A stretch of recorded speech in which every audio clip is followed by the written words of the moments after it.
What is up? What is up? What is up, folks? This is your main man JD. I hope everybody is doing good. What is going on? I hope everything is sounding good tonight. I haven't changed anything, so everything should be rolling perfectly, I'm assuming. So, yeah, how are you doing tonight? I hope you're in a mood for something a little bit spooky, a little bit more spooky than normal. So, yeah, we're going to be watching a MrBallen video for a little bit and reacting to that and allowing him and his excellent storytelling to entertain us. So, yeah, I hope you guys are good. Like I said, my name is JD, and we are going to be hanging out tonight. KR, the main man, KR, in the building. What's up, buddy? Good to see ya. Good to see you as always, Mr. KR. Yeah, I'm glad everything is sounding good. I hope that it remains that way. We're just gonna go ahead and hope that, because sometimes this audio thing and this video thing on this YouTube thing is kind of wild and decides not to work whenever it feels like it. But I'm gonna hope that's not the case tonight. But yeah, doing something a little bit different tonight. I'm hoping that everything goes well, but we are going to be watching and reacting to a video from one MrBallen, and it is the top 5 bingeable scary stories, the Nightmare Fuel edition. So why not do something a little fun?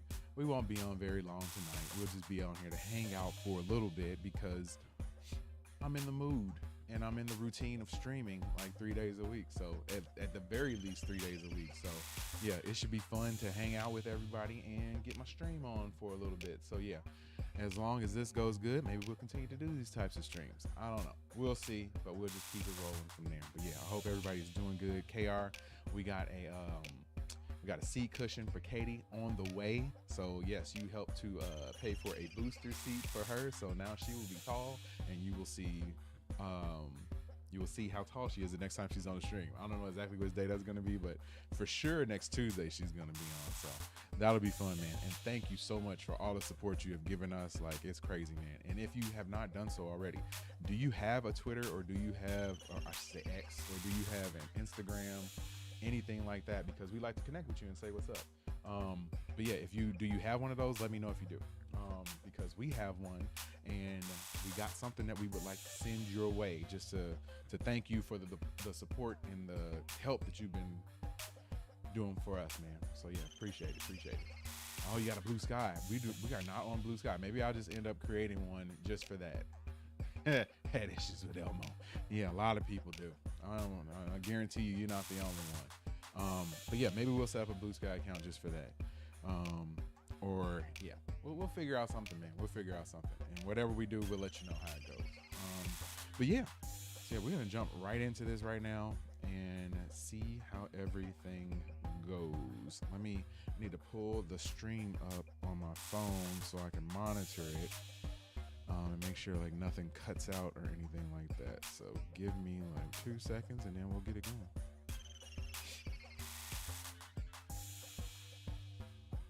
That is the wrong one right there. I need this one. And it's always so hard to do this, man. All right, there's the one I need. Okay, perfect. Okay, so yeah, let's get going. Let's get pumping. I guess the first story is called The Lamp. Ooh, feeling spooky already. In 2004, Mitch was in his final semester at a college in Louisiana when he met another senior, a wonderful young lady named Kayla. From the instant he saw her, he knew he was in love. She played hard to get at first, but after several months, he won her over. After graduation, the pair stayed in Louisiana and moved in together while they got their careers off the ground. 2 years later, the pair got married, and almost immediately, Kayla got pregnant. At the time, Mitch's career was really starting to take off, which allowed Kayla to stay at home and take some time off. Okay, before we even get going, man, these compilations are pretty cool. I've watched them like off stream in the past, so that's what gave me the idea to jump on here and react to them. I feel like he is an excellent storyteller. It's always fun. The stories are way more entertaining than I expect them to be most of the time. So yeah, I thought it'd be cool to come out tonight and just hang out a little bit and get our spook on a little bit, because especially like Halloween season, like this is my time of year. I love Halloween. It's my favorite holiday. So like we got a spooky tree up in the living room. It's like a smaller tree, but it still counts. But yeah, I am super excited to hang out and watch and react to this one in particular, because I've heard that this one has a few good stories on it that are good. So yeah, I guess we'll find out. By the time their daughter was born, Mitch was making so much money that Kayla decided to just stay home and be a full-time mom. A couple years later, Kayla got pregnant again, and by the time their daughter was 2 years old, they had their son. Mitch adored his children. Every morning before he went to work, he would sneak into their room and he would watch them sleep, and then in the evenings, they would have these big I love the little things at the top. It says not a real photo of Mitch's family. Like, yeah, clearly AI. I don't know how good you guys are at it, but I've been pretty good nowadays at spotting like AI stuff in videos. And yeah, usually all you got to do is check out the fingers and the toes. Usually they're messed up somehow, some way, and you can figure out how, if something is AI or not. But this one's pretty good. I don't see any like super telling signs. You guys can't see it on your screen, but there's a hand right here that does look a little bit weird. Not crazy weird, but does look a little bit weird. So I always got to be aware of that type of stuff, because man, this AI technology is getting crazy these days. family sit-down meals and then play games together until bedtime. Mitch's life was perfect. Shortly after his son's birth, Mitch was lounging on the couch in his TV room when he noticed out of the corner of his eye the red lamp in the corner of the room. It just looked funny. It was almost like the light itself was blurry, but when he looked a little bit closer at it, the entire lamp looked blurry. Oh man. Now see, that's wild. I've never had these sort of things happen to me. I've had like I feel like I've had some ghost encounters before, but I've never had anything that was so like apparent and like visual, like a situation like this where you can just like flat out see what it is, or like how that was like glitching. I've never had anything like that. So yeah, that would make me kind of nervous. And so Mitch looked around the room and nothing else was blurry. He rubbed his eyes and looked back over at this lamp and it was still blurry. He turned the TV off and walked over to the lamp, and even though he was right in front of it, the lamp was still blurry. And Mitch didn't have bad eyesight, and so he's thinking, is there something wrong with me? Am I having a stroke? Do I have an aneurysm? Is there some sort of illness here that's making me see this lamp blurry when it's really not? But Mitch told himself he was healthy and that whatever this was, it was an anomaly and nothing to worry about. And so he went back over to the couch, turned the TV back on, and tried to ignore the lamp. But as he was watching TV, out of his peripheral vision, he couldn't help but notice this weird blurry lamp. And so finally, he turned the TV off again, and he turned to look at this lamp. And now, in addition to being blurry, it appeared to be upside down. Oh no. See, tripping. Nope. Nope. That's when you go upstairs, you just leave. Like I'm perfectly fine with that. Like I'm not one of those people who needs to go investigate everything. Like if there was somebody like trying to break into my house or something like that, yeah, for sure. But if there's a situation like this where something just appears off or it appears weird, like yeah, I'm real cool with going to the next room, just hanging out over there for a little bit, because I'm not trying to get involved with this, digitized lamp that's now upside down. Like I'm good. Now Mitch was genuinely concerned that there was something wrong with him, because again, nothing else in the entire string room bro in was the building. blurry or upside down. It was just this lamp. And so a few minutes later, his wife and his kids came home, and Mitch decided he would not tell them about this lamp. He didn't want to alarm them. He figures he will get to the bottom of this blurry lamp, and then... Okay, and also, I'm telling everybody that I know whenever I have something crazy like this happen. So yeah, eventually, maybe after this one, I'll tell my sort of ghost story. It's quick, but yeah, if there was something going on like this, I would be telling everyone. I'm not gonna just sit there and act like it never happened. I'm gonna tell everyone. And like how this dude apparently was trying to hold it from people. Like, nah, man. I'm letting everybody know. Like, hey, this is what's going on. I think my place is haunted, because I think if you tell enough people, the ghost is gonna leave, because they don't really want to be found. They don't really want to be figured out. He will tell his wife and kids. And so that night, the family has a sit-down meal, and then afterwards they play some games together, and then everybody goes upstairs and goes to sleep. But after everyone had gone to sleep, Mitch was just laying in bed thinking about this lamp. And so finally, he snuck out of his bed and went downstairs to the TV room, and he sat on the couch, and he just stared at this lamp. And for hours and hours, he just fixated himself on this lamp, watching it kind of morph around and turn upside down and get blurrier and blurrier by the second. The next day, Kayla found Mitch lying on the couch, passed out, and she asked him if he was okay. And again, Mitch didn't tell her about this lamp that was still blurry. He just told her that he wasn't feeling well and he was not going to go to work that day. But Mitch didn't go to work for... Okay, so why didn't he tell her what was going on? I think he should have told her what was going on, and then at least, at the very least, just to test and see if she was seeing the same thing that he was. Like, maybe he was just tripping. Maybe it was something wrong with him. You know, maybe it was something going on with his eyesight and his eyesight only. But like, yeah, if this was me and it was in this situation, like, I'm gonna grab Katie and be like, hey, I need you to look at this. How do you see this lamp? Is it upside down to you? Because it's upside down to me. And if she sees it upside down, then we got a problem. And at least we verified that we have a problem. 3 more days, he just sat on the couch and stared at this lamp. And Kayla obviously picked up on this strange behavior and kept poking and prodding to get more information about what was going on, but Mitch never told her the truth about this lamp. He just kept telling her he felt sick. She urged him to go see a doctor, but Mitch told her it would be fine, he'd get better. And then over time, as this lamp continued to morph and get bigger and get stranger and stranger, Mitch suddenly was unable to respond to his wife. He became totally unresponsive. And so obviously his wife became desperate and called the doctor. And as she's on the phone with the doctor trying to get advice about what to do, Mitch realizes the lamp is now growing in leaps and bounds. And before long... And now the lamp is getting bigger and bigger. Like, yo, it's already defied physics once because it was upside down. There's no way it should have been upside down, but it was upside down. It was glitching out, and now it's getting bigger and bigger.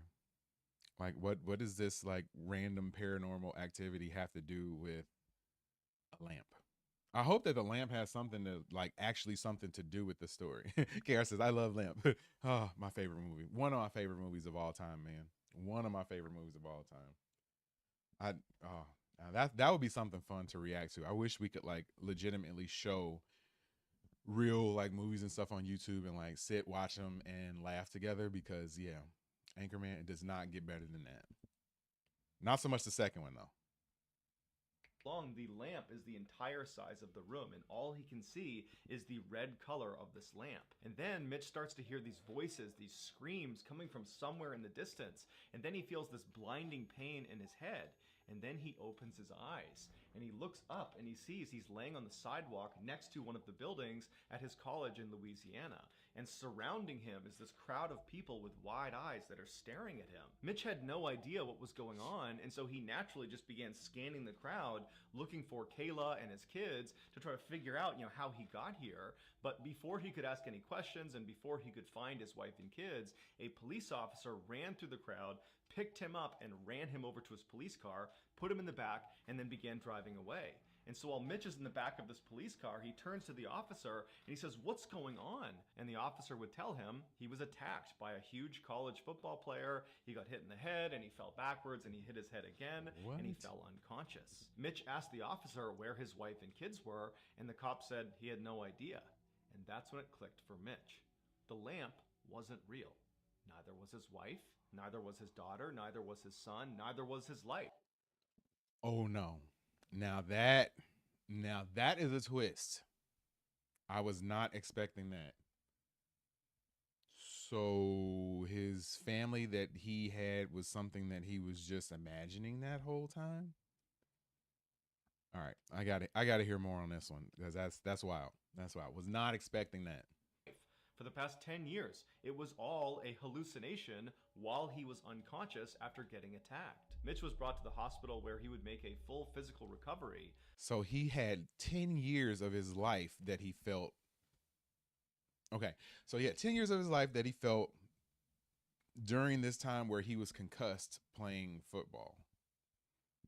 I wonder, did it feel like an actual 10 years, or did it feel just like, a normal time? Like, now that would be amazing. Like, imagine waking up wherever you are right now, you just blink your eyes and all of a sudden you realize that everything that you thought was your life was just some sort of dream that you had, and like somewhere else or some totally different situation is actually your life.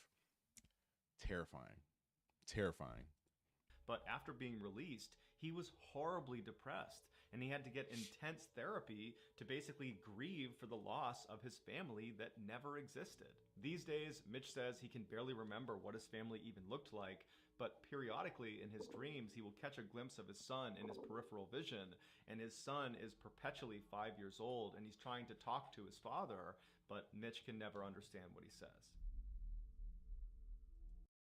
Dude, that's wild. That is wild. I would not know what to think of that. I guess we got the next story. It's called Goosebumps. If you guys are just tuning in right now, we are watching and reacting to some MrBallen videos.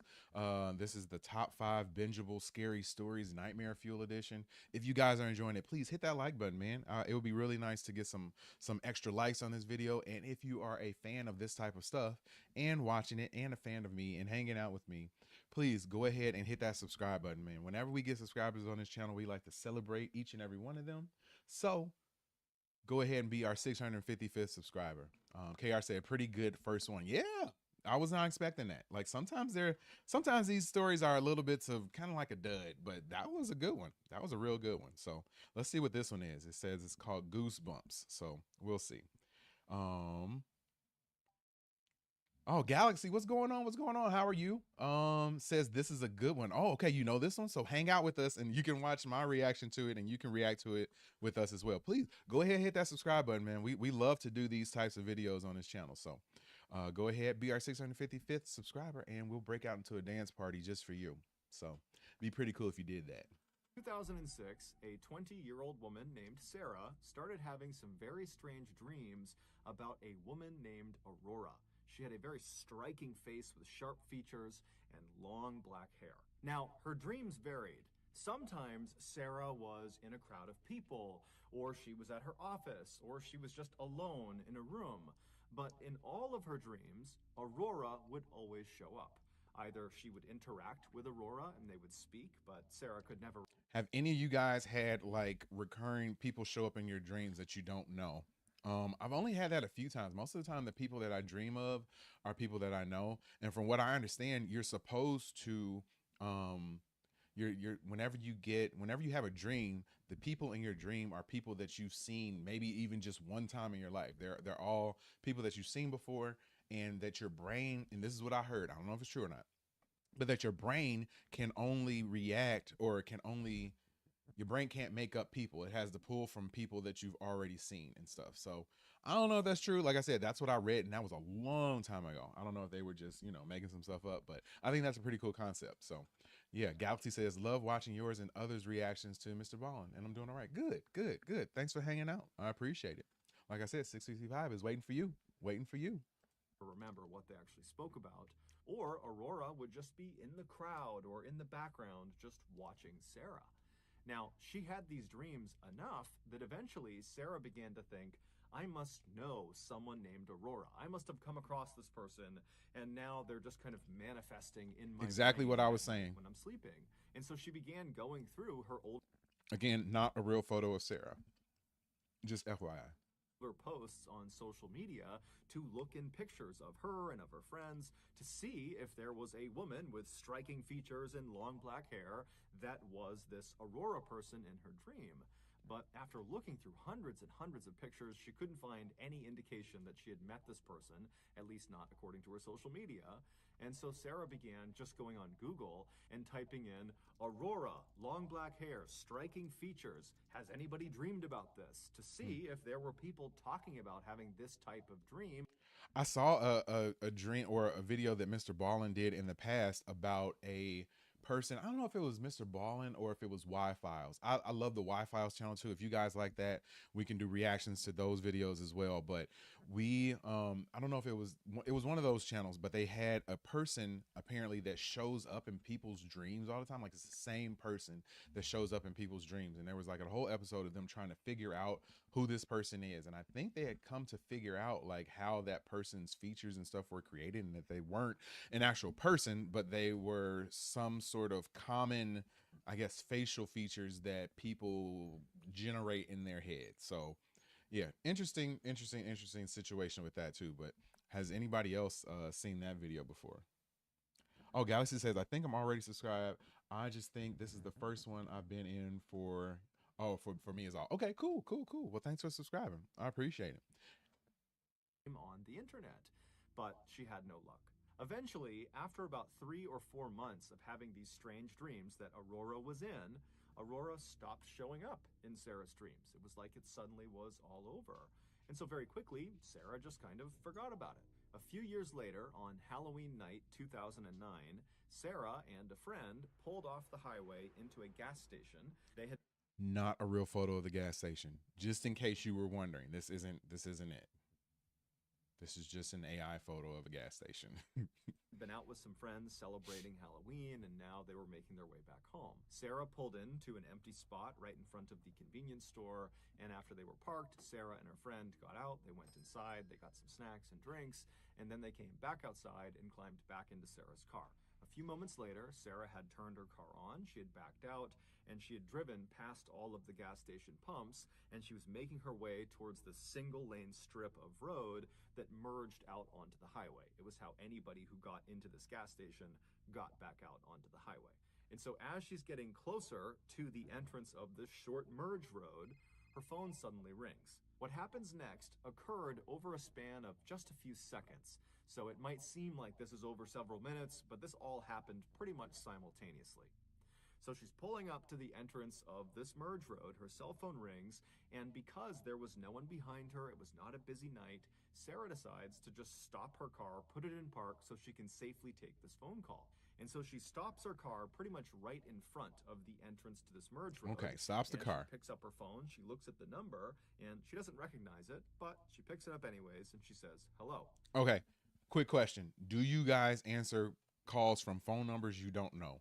I 100% don't do that. Like if it's just a number that I don't know, I don't have it saved in my contacts, and unless I'm expecting that call from somebody who I don't know, I never answer those calls. Like I just don't do it. I know some people do, but I am just not a fan of doing that. I can't do it. I've tried before, but they usually turn out to be like, spam calls and stuff like that. Like, no, I'm not dealing with that. So now if I don't have you saved in my contacts, I am not answering that call. So this story would have been over if this was me, because I would have never answered the call, would have never picked up. There was silence on her phone, and as Sarah is saying, "Hello, is anybody there?" another car from the gas station pulls up right behind Sarah's car, and they start honking their horn immediately. They're in a huge rush. And so Sarah, who's totally embarrassed that she's blocking traffic, she hangs up the phone, she puts it down. KR says same for the most part. Yeah, man, I'm with you. Gas. But this driver behind her is apparently in such a rush, they're so impatient, that they actually swerved around her, driving on the dirt off to the side of the road just to get around her, and then they sped off down the merge road back onto the highway. And literally, seconds later, another car that was already on the highway, a silver Honda Civic, lost control and smashed into this car that had just passed Sarah's car. So KR says, I do have a business sale I can't ignore. Yeah, I have a work sale too, and I can't ignore that one, even though I wish I could so many times. I have to answer those, and I literally get on that one, I probably get 30 to 40 calls a day, probably 25 to 30 text messages a day. Like, oh my God, like it's crazy. I wish I could ignore that one, but I never do, because I want to be a responsible supervisor. So yeah, but Galaxy says, no, I don't answer random calls. Yeah, okay, I'm glad. See, I feel like that's like the normal reaction, and that you are kind of abnormal if you decide to just answer these calls. And Katie does it sometimes too, and I always get on her. I'm like, why are you answering this call? Like, there's no reason to ever just answer a call from somebody who you don't know who they are. You don't know why they're calling, because odds are it's a spam call, a bill collector, like somebody that you don't really want to talk to. So yeah, I don't understand that at all. But anybody who's watching right now, thank you for tuning in. My name is JD. We are watching and reacting to a spooky bingeable story, the Nightmare Fuel edition by MrBallen. So please jump in the chat. Let us know what you think of the story so far, and hang out for a while. Get comfy, get some snacks, got some peach rings, and most importantly, subscribe to the channel so we can start a dance party, because I love my dance parties, man. I really do. And I would love to kick one off in your honor for subscribing to this channel. So there's this huge car accident literally right in front of Sarah and her friend, who have now stopped the car. They're right at the end of the merge road looking at this horrible accident that they narrowly escaped. Sarah put her car back in park, she picked up her phone, and she called the police. When the police showed up a few moments later, they took down Sarah and her friend's version of events, and then a little while later, after the ambulances had left and after the two cars had been pulled off of the highway, one of the police officers pulled Sarah aside and told her that the driver of the Honda Civic and the driver of the car that had swerved around her had both been killed in the accident. Dang. Shocked, the only thing Sarah could think to do was to call back that number she didn't recognize that had effectively stopped her from getting onto the highway and maybe even stopped her from being hit by that Honda Civic. And so she wanted to talk to this person and thank them for saving her life. All right. Yep. Would not be doing that either. Just would not be doing that. I guess I would have been in that car accident 100% because I was not answering that call. And now that this has happened, there's no way that I'm going back and calling that number to see who it is. Because if that was like a guardian angel or something like that, I just want to say thank you. I appreciate it. I don't really want to interact because that would make it creepy and weird. So like, no, there's no way that I'm going to do that. No way. Galaxy says, I guess with this situation in particular, I may have had to answer it like she had some instinct, pretty much save their lives. Yeah, sometimes you do get those like influences or like just a strong feeling to do something. And that can be, you know, maybe some sort of intuition leading you in the right direction. But what if it's leading you in the wrong direction? Like, what if you answer the call and the call says, 7 days, like, like on that movie. But yeah, what if that was how it went? Like, I don't know. There's too many variables for me. I think I just would try to go with what I would normally do and not answer it, and whatever happens, happens. So yeah, maybe in this situation, it wouldn't have turned out good for me, but I don't know. Okay, I got to ask you, Galaxy, would you have called back after the fact, after everything had happened? Would you have called back too? Because yeah, like I said, I wouldn't be calling back. But when she called the number back, the person did not pick up. However, it went to her voicemail, and it said, "Hi, you've reached Aurora. Leave your name and number after the beep." Oh, no. Oh, no. So it was Aurora with the voicemail, with the number. Like, that's wild. Definitely scary. Definitely scary. I wouldn't call that nightmare fuel. That's more like, that's pretty cool. Because whoever this Aurora person is kind of like watching after her, I guess. But yeah, I don't know. Sarah could not believe it. She said she had never felt goosebumps like that in her entire life. The next day, Sarah tried calling the number again, and this time the woman, Aurora, answered the phone. The two got to talking, and Sarah explained her crazy dreams and now this crazy car crash thing and how it's all connected. And Aurora would tell Sarah, like, that's amazing. This is a crazy story you're telling me, except I didn't call you last night. I have no idea how you got my phone number. And so at the end of this phone call, the two women really had not reached any sort of explanation for how this came to be, how they came to be talking. But they ultimately just said, okay, hey, thanks and best of luck to you. And then they hung up. After the call was over, Sarah found herself just kind of sitting there, not really sure how to react to.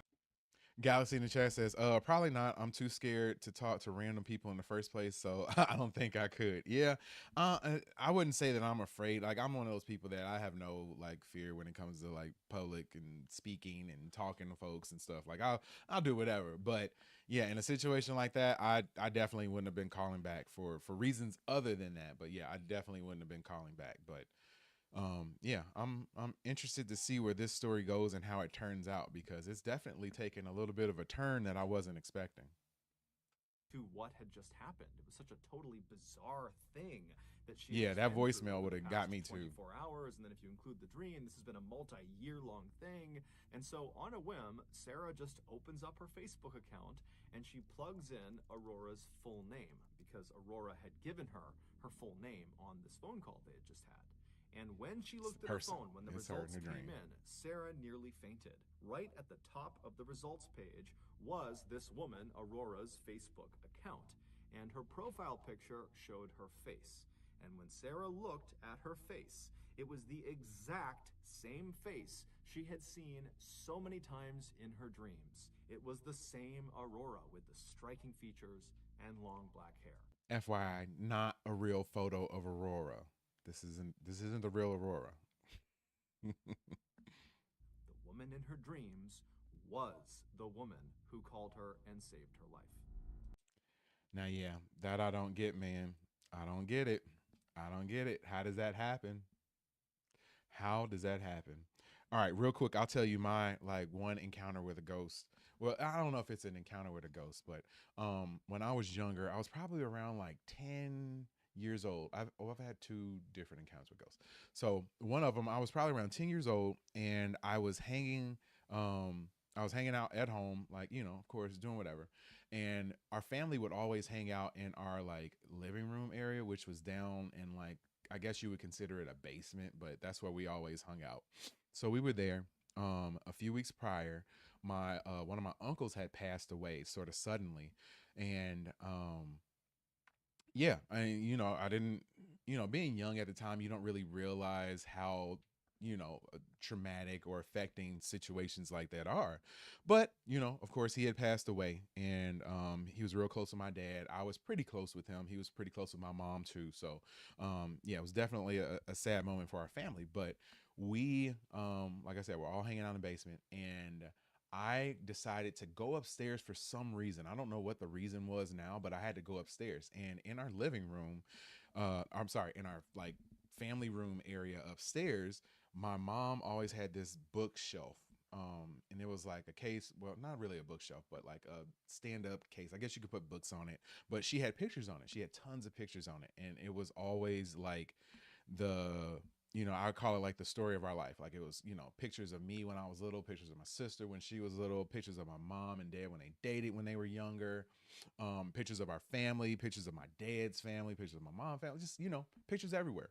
So I go upstairs and I round the stairs. And if I go left, like my left is where my room is at. So I decided to go to my room. And when I was in my room, I had to go upstairs to put my pajamas on. That's what it was. So going upstairs, put my pajamas on. So I'm in my room getting them on, and I hear something come from like that family room area. I couldn't make out what it was. I just know it was a sound, and it sounded like something was like being rummaged through or like messed with. Like nothing loud, but like if you had something and you heard somebody like messing with something, and I didn't really think anything of it. I just thought it was my sister or whatever, and didn't think anything of it because my sister was 5 years younger than me, and that would have made her like 5 at the time. So maybe she was over there. Her room was not in that direction, so I don't really know why she would have been, but that's what I thought. So I end up going over to investigate because that's who I am. I just decided that I'm gonna go see what's going on. So I round the corner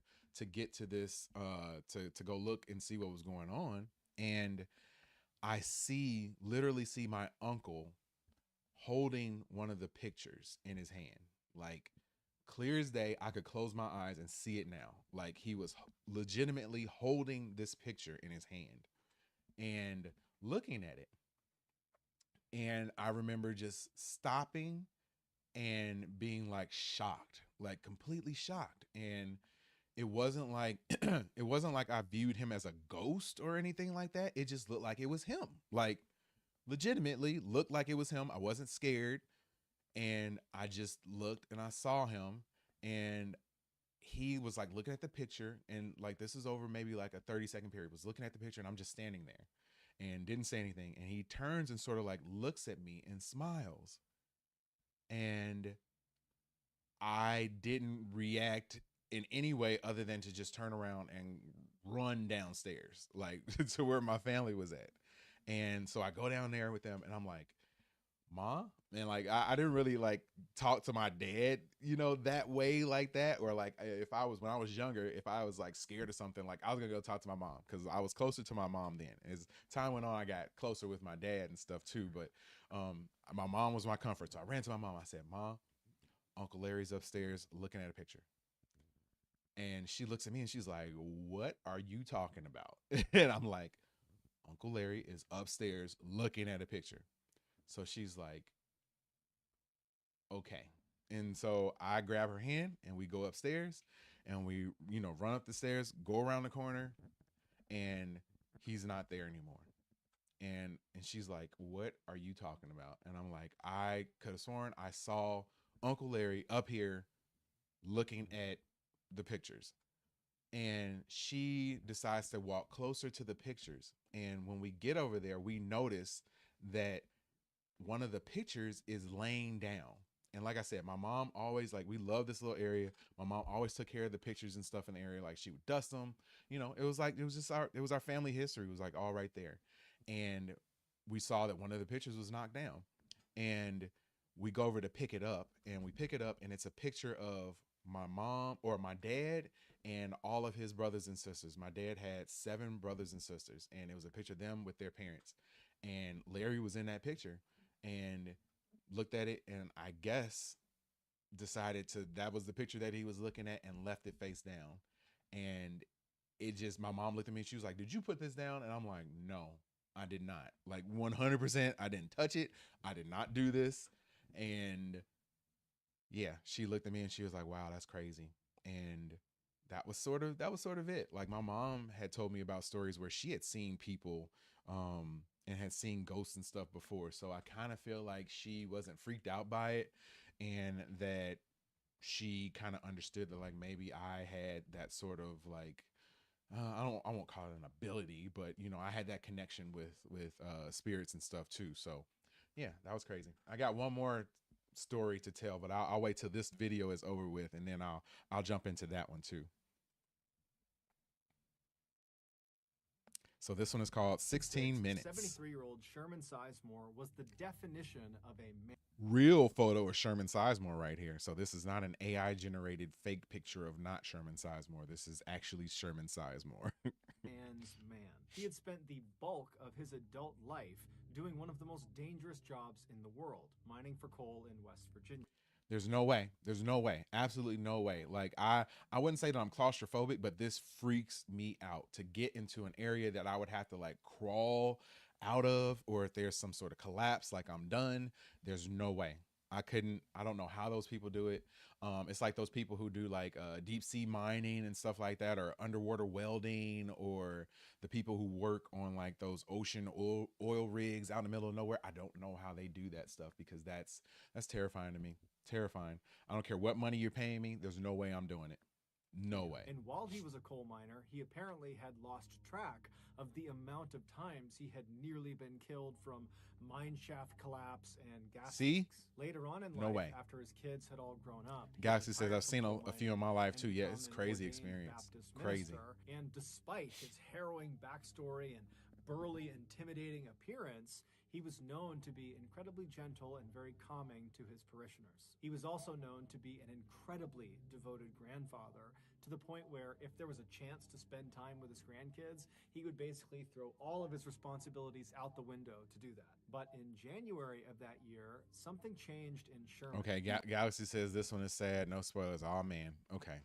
I'll prepare myself then. I don't really like the sad ones, but I'll prepare myself. And since we're already into it, I'll keep watching it.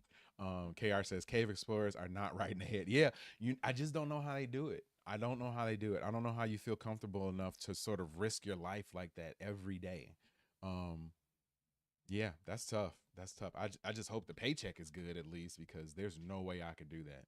He went from being this pillar in the community to being a deranged, paranoid lunatic. It all started on the afternoon of January 19th. Sherman and his wife Ruby were sitting in their home alone on the couch, just kind of doing their own things, when suddenly, out of the blue, Sherman just starts screaming as if he sees something in front of him that's terrifying him, and his screams startled Ruby so that she started screaming, and so she looks at her husband, and he's still just looking straight out ahead. He's terrified of something in front of him, and so Ruby looks from him to where he's looking, and there's nothing there.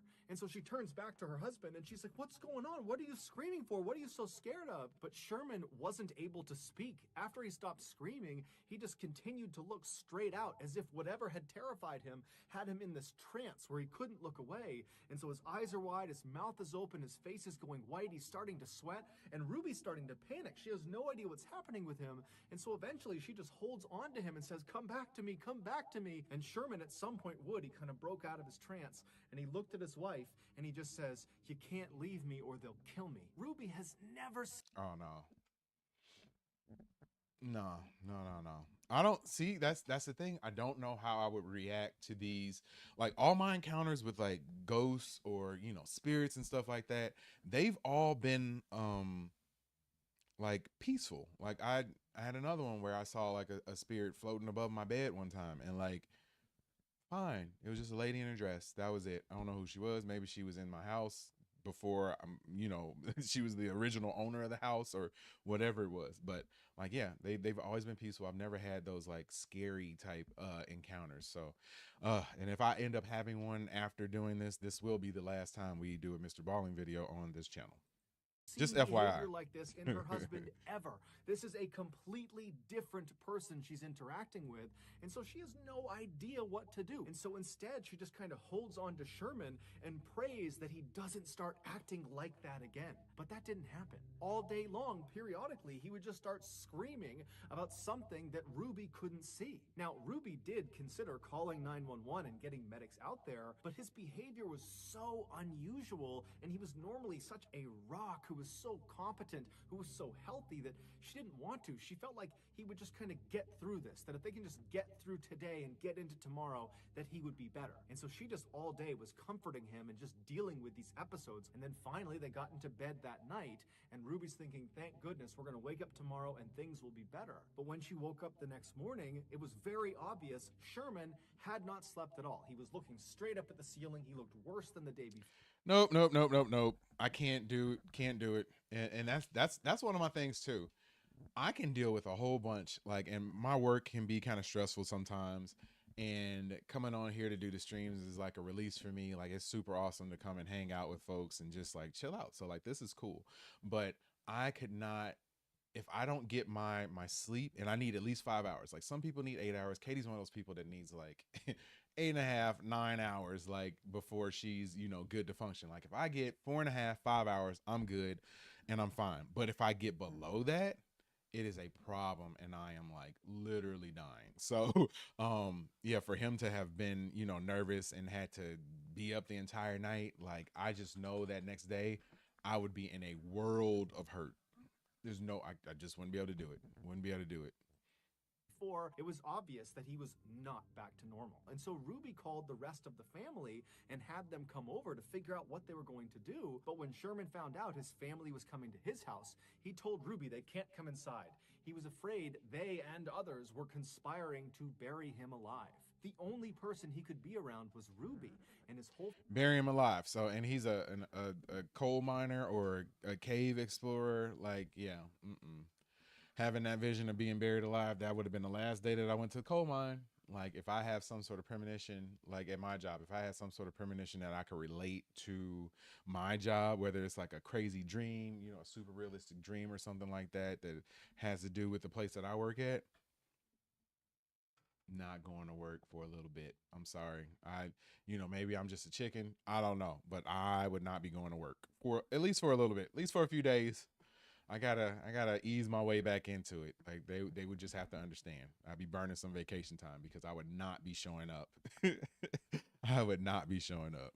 Family had no idea what to do. Little did they know there was actually a very specific reason he was acting the way he was. A few months before January 19th, which was the day Sherman turned into this different person, a few months earlier, he began complaining of severe abdominal pains. And so he and his wife Ruby and his daughter, they went to the hospital, and the doctor, after examining him and running some tests, determined that most likely his pain was coming from his gallbladder. But the only way to be sure would be to do some exploratory surgery and literally look inside of Sherman's gut and look at his gallbladder and see if that was the problem. And so the doctor asked Sherman, are you prepared to do an exploratory surgery, or would you like to just kind of wait it out and see what happens with this pain? And so Sherman talked it over with his wife and his family, and they made the decision that the pain was just too much, and so they would go forward with the surgery. And so on the morning of January 19th, so again, this is the day that Sherman basically loses his mind, he goes into the hospital completely normal. He goes in with his wife, he goes in with his daughter, and he makes his way over to the surgery wing of the hospital. He says bye to his family, and he's put on a stretcher bed, and he's wheeled in. Okay, I'm a person who's been through multiple surgeries. Like I've torn my, stuff in my knee. Used to be an athlete, so I've torn stuff in my knee before. I've had, other types of surgeries and stuff too. I don't, I will never get comfortable with that saying goodbye to everybody before you go to surgery. Like that's always been a thing. And I'm always thinking in my head, like, oh, is this the last time that I see this person? Or is, are they, am I not going to wake up? Like, I don't, and like, I've probably been put under maybe like 6 or 7 times in my life. And yeah, I get super nervous with that. I don't know how some people can be comfortable with that. Like other people say, like, no, it doesn't bother them. Like, how? How? That's like one of my biggest fears is to just, go to sleep and then you're not waking up. Or once you wake up, you're in some other body because, it's your next life now. Or you never wake up and maybe it's just darkness for the rest of the time. Like, yeah, I don't know, man. I don't know. And I hate going deep like this on, these types of videos and stuff like this, but yeah, it's an interesting situation for me, man. Interesting. And I wonder how you guys feel about being, put under anesthesia and stuff like that. Galaxy says surgery scared TF out of me just as much as dentists. Dentists don't bother me. I got some nice teeth and I don't mind going to the dentist. So that's never bothered me. But yeah, surgery and being put under has always made me nervous. KR says, I don't know, surgery would be a new one for me compared to how many times I've been to the dentist. Yeah. And I mean, sadly enough, I've been to the ER a bunch of times and had to be put under, more than a little bit more than a handful of times. So yeah, it's never fun. Never fun.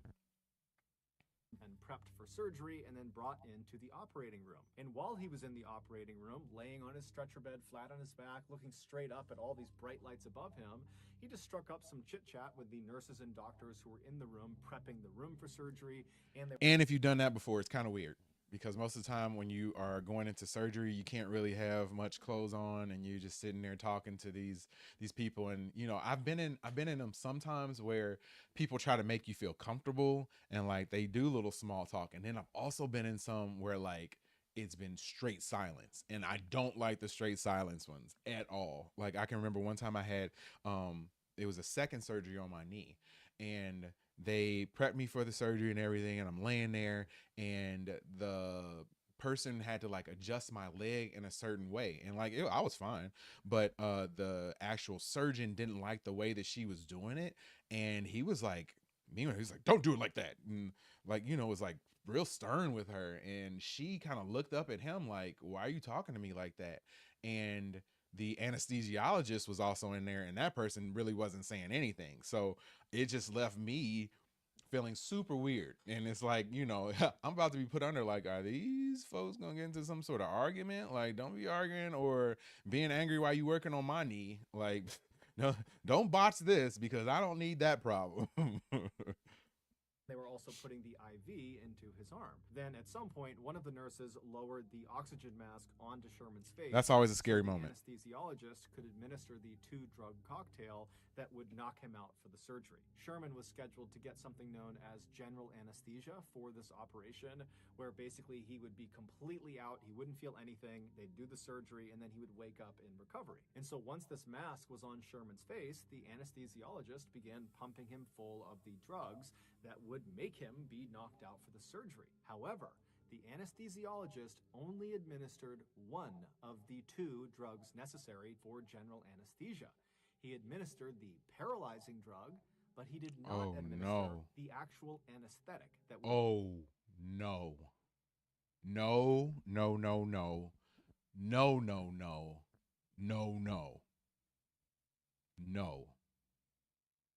No. So this, oh my God, man. Okay.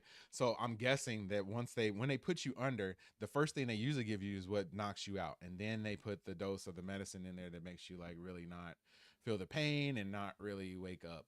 But they gave this guy the second part, but he was awake even though he was paralyzed. That's horrific.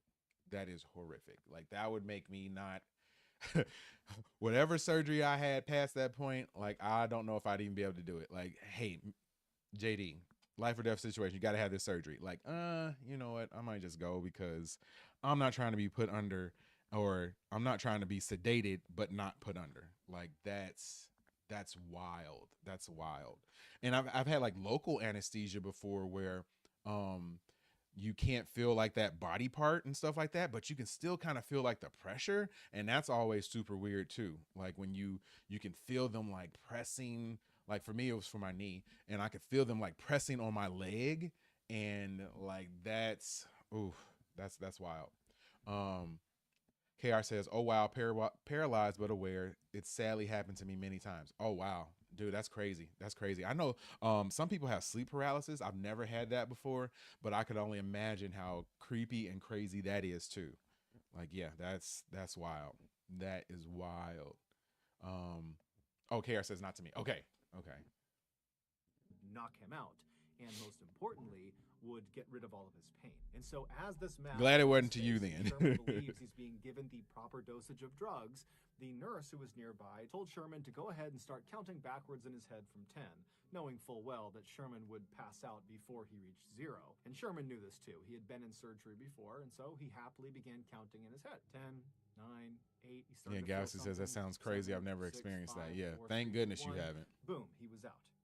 Except he wasn't. When he reached 0 in his head, counting down, he realized he had not passed out. He began taking mental stock of what was going on, and he realized he could completely feel his body. But when he tried to move his body, he couldn't. No. He was completely paralyzed. That When he is tried to a make a sound, horror he story. couldn't. That might be one of the scariest things that I could think of.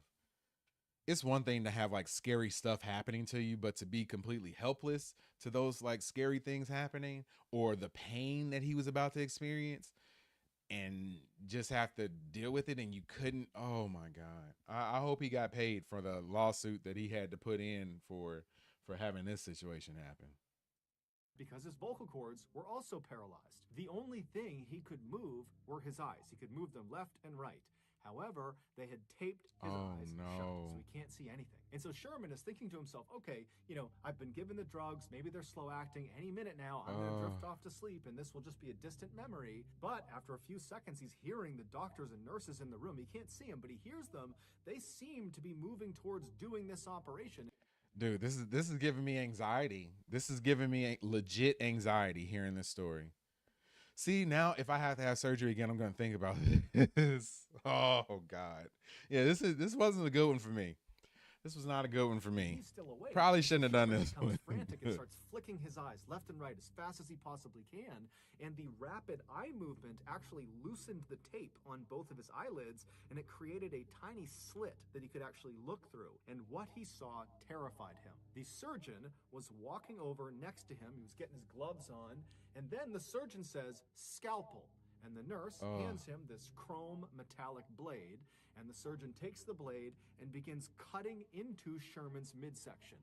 Sherman felt everything, but Sherman couldn't do anything about it. All he could do was rapidly flick his eyes left and right in hopes one of them would see that he was awake, that he was feeling this. But no one was paying attention to his face, so they didn't see his eyes moving around. And so the surgeon continued to cut into his midsection until he had cut out a fairly significantly sized hole, at which point the surgeon hands the scalpel to the nurse and says, "Clamps," at which point the nurse hands him what looks like a torture device, and the surgeon proceeds to use these clamps to pin segments of Sherman's skin that has just been cut open to his body to basically keep the hole open. And then the surgeon began tugging on the outsides of this hole in Sherman's midsection, making sure it was big enough that he could actually get... Dude.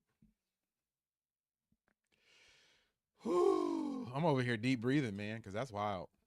That is wild. a good look into his body. And every little tug is sending lightning bolts of pain into Sherman's body.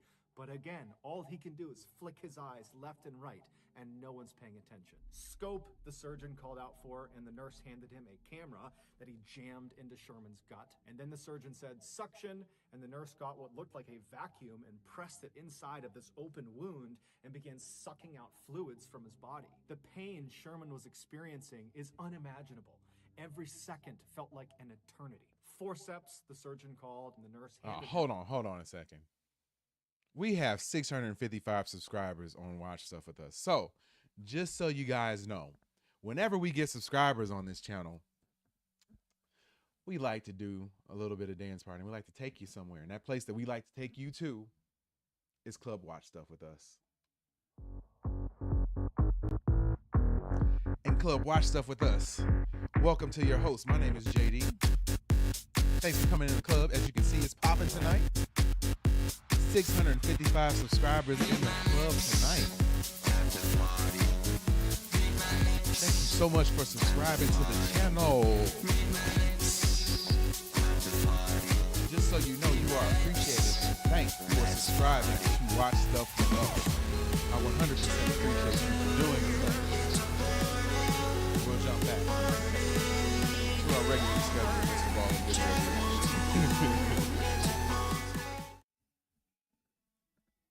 Thank you so much for subscribing to the channel. I appreciate you. And just so you know, I don't have friends. I got family. Welcome to the family, because every subscriber that we get to this channel is not just a subscriber. You are family. So welcome to the family. These metal prongs. Thanks for throwing those dance emojis into the chat. That's what we do on here, baby. Use them to dislodge his gallbladder so you get a better look at it. By this point, Sherman wanted to die. He was no longer flicking his eyes left and right. He was just looking straight out, hoping someone would finally see him.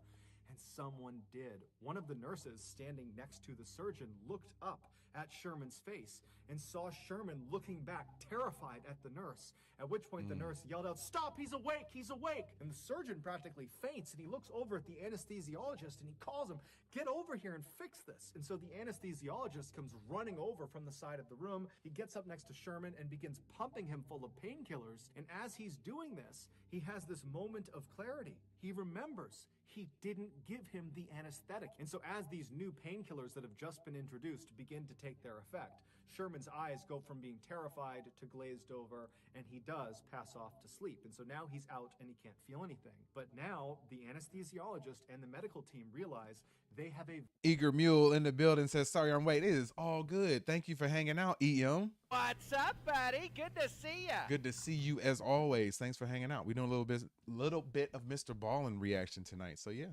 grab a seat, you know, get a nice little drink. I got some water tonight. Got some snacks, but yeah, hang out with us. Hang out. very big problem. This patient just experienced 16 minutes of surgery and felt all of it. And at the end of it, when he wakes up, he's going to remember it, and he's probably going to file a lawsuit against the hospital. And so a decision was made. It's unclear if the anesthesiologist acted alone or if the entire team was in on this, but regardless, the anesthesiologist administered an additional drug after giving all these painkillers. This additional drug was called midazolam, but it's better known as the amnesia drug. And like its nickname implies, anyone who gets it will forget what has just happened to them. And so the idea was, by giving him this amnesia drug, he won't remember the trauma he had suffered during surgery, and so wouldn't file a lawsuit. And so after he was given this drug, the medical team, they went back to doing the surgery. Does anybody know if that like really exists? Is there really an amnesia drug so that you don't know like what literally just happened to you? Dude, that's crazy. That's crazy. Oh, FYI, this is Stream Bro. His name is Brody, but when he's streaming, he's Stream Bro. So everybody say what up to Stream Bro. They completed it, and they got him back out to recovery. And then when Sherman woke up in recovery, he did not remember Galaxy, that is beyond messed up. Operating room, at least not consciously. Those horrible 16 minutes had been implanted on Sherman's subconscious. Basically, his body recognized that he had experienced extreme trauma. However, the amnesia drug wiped away the memory of how he received that trauma. So there's this big disconnect in his memory. And so when Sherman came to in the recovery room, he immediately sensed something was horribly, horribly wrong. Yeah, Galaxy says, wouldn't surprise me with what they got out there in the world. Yeah, and I mean, that's, yeah, it honestly wouldn't surprise me. I hate that something like that even exists or is possible. Like, that's unreal, man. Unreal. And to cover it up like that, that is, there's not a, I won't even say that, but yeah, that's horrible. Horrible, beyond horrible. scared, he was anxious, he had this incredible sense of dread, but he had no memory to tie these feelings to. And so as Sherman is sitting in recovery, he must have tried to kind of hide the way he was feeling because he didn't even remotely understand it. He had been completely happy and normal going into the surgery, and now a couple of hours later, he's a complete mess. And so he leaves the hospital that day on January 19th. He goes back to his house and he sits on the couch with his wife. And as he's sitting there, suddenly these horrible feelings he's having, they become too much. And he basically has a panic attack and he starts screaming out and he's terrified of something, but he doesn't know what it is. And then over the next couple of days, he began having these flashbacks where he would access the actual 16 minutes of torture he went through. But when he would see someone cutting into him and opening his chest up and sucking things out of it, he didn't think, that happened to me and that's why I feel this way. Instead, he thought it was just this horrible nightmare that he couldn't escape from. And so his family... Dude, that's wild. That is wild. I can't imagine that. Like, a lot of people say like things like deja vu and things like that are actually situations where your mind is remembering things that may have happened to you or maybe have happened in a past life or something like that. I kind of relate this to that as well. And to have a situation like this happen where you are remembering something or feeling as though you're remembering something that you don't know if it actually happened or exists, like if you or you could just be making it up. That's crazy. He did eventually start... Eager Mule says, do you have a watch party scheduled? Yeah, this is the watch party we're doing tonight. We don't have any shows going on tonight. We just finished up with Peacemaker, so we don't have that one. The next show that we have that's coming out soon will probably be Welcome to Deary. And I think that's on Sundays in like 2 weeks. So we'll add that one to the slate of stuff that we're doing. But we currently don't have a Thursday show to react to. So unless something else new pops out, we'll just be not doing much on Thursdays other than like random reactions like this. But yeah, thanks for hanging out. Start getting doctors and psychologists and all these people involved to figure out what was wrong. Thanks for all the with emojis in the But chat too. before Appreciate they it. could figure it out, the whole situation had just become too terrible for Sherman. And so on February 2nd, just 2 weeks after he came out of that surgery, he would take his own life. His family was unbelievably heartbroken. It didn't seem real that this had happened. That's and so they would crazy. continue to dig and figure out what went wrong. And they would finally get their hands on the medical report from the gallbladder exploratory surgery on January 19th. And after giving it to another doctor to look over, this doctor discovered that Sherman had in fact experienced 16 minutes of something known as anesthesia awareness, where you are awake or feel a portion of your surgery. And shockingly, this happens to 20,000 people a year. However, 20,000 people a year. Okay, now you just really made me nervous. Like I said, I've been under anesthesia a bunch and I've never had anything remotely close to this happen. And to think that 20,000 people have to go through this, like I feel like those odds are a lot higher than I need them to be. And they're a lot higher than I wanted them to be. He did not have to tell us that stat. Didn't need to know that. Did not need to know that, because now I'm really going to be thinking about that the next time I have to go under anesthesia. However, Sherman's case, forgetting the amnesia drug, just literally what he went through, 16 full minutes of this really intensive surgery that he felt, that is an Yeah, guys absolute said he didn't rarity. even That know, does which not is worse, happen very right? often. Sherman's family would go on to sue the hospital, and they would be awarded an undisclosed amount of money from the hospital. It better be a huge amount. It better be a huge amount. And I was wondering if there was some sort of lawsuit that went along with this, and I'm glad that there was, because there's no way that that should happen. No way that that should happen. All right, the next story is The Woman in Black. Oh. 21-year-old named Nathan was back home in Elk Grove, California, visiting his mother at her apartment for a couple of days. Her apartment was part of this really safe complex. It was gated. There's lots of lights and cameras. So anything that went bump in the night was just going to be, your noisy neighbors or something. On the last night of Nathan's stay, he was laying in his bed in the guest room, listening to the... Crazy enough, I did have a situation, like, I don't know if it was last night or the night before, but me and and Katie heard like some sounds coming from our basement. It sounded like something was like rattling or knocking on a window or something like that. And we went and looked around the entire house and could not find anything. I walked outside, I walked around the perimeter of my house, didn't see anything, didn't hear anything.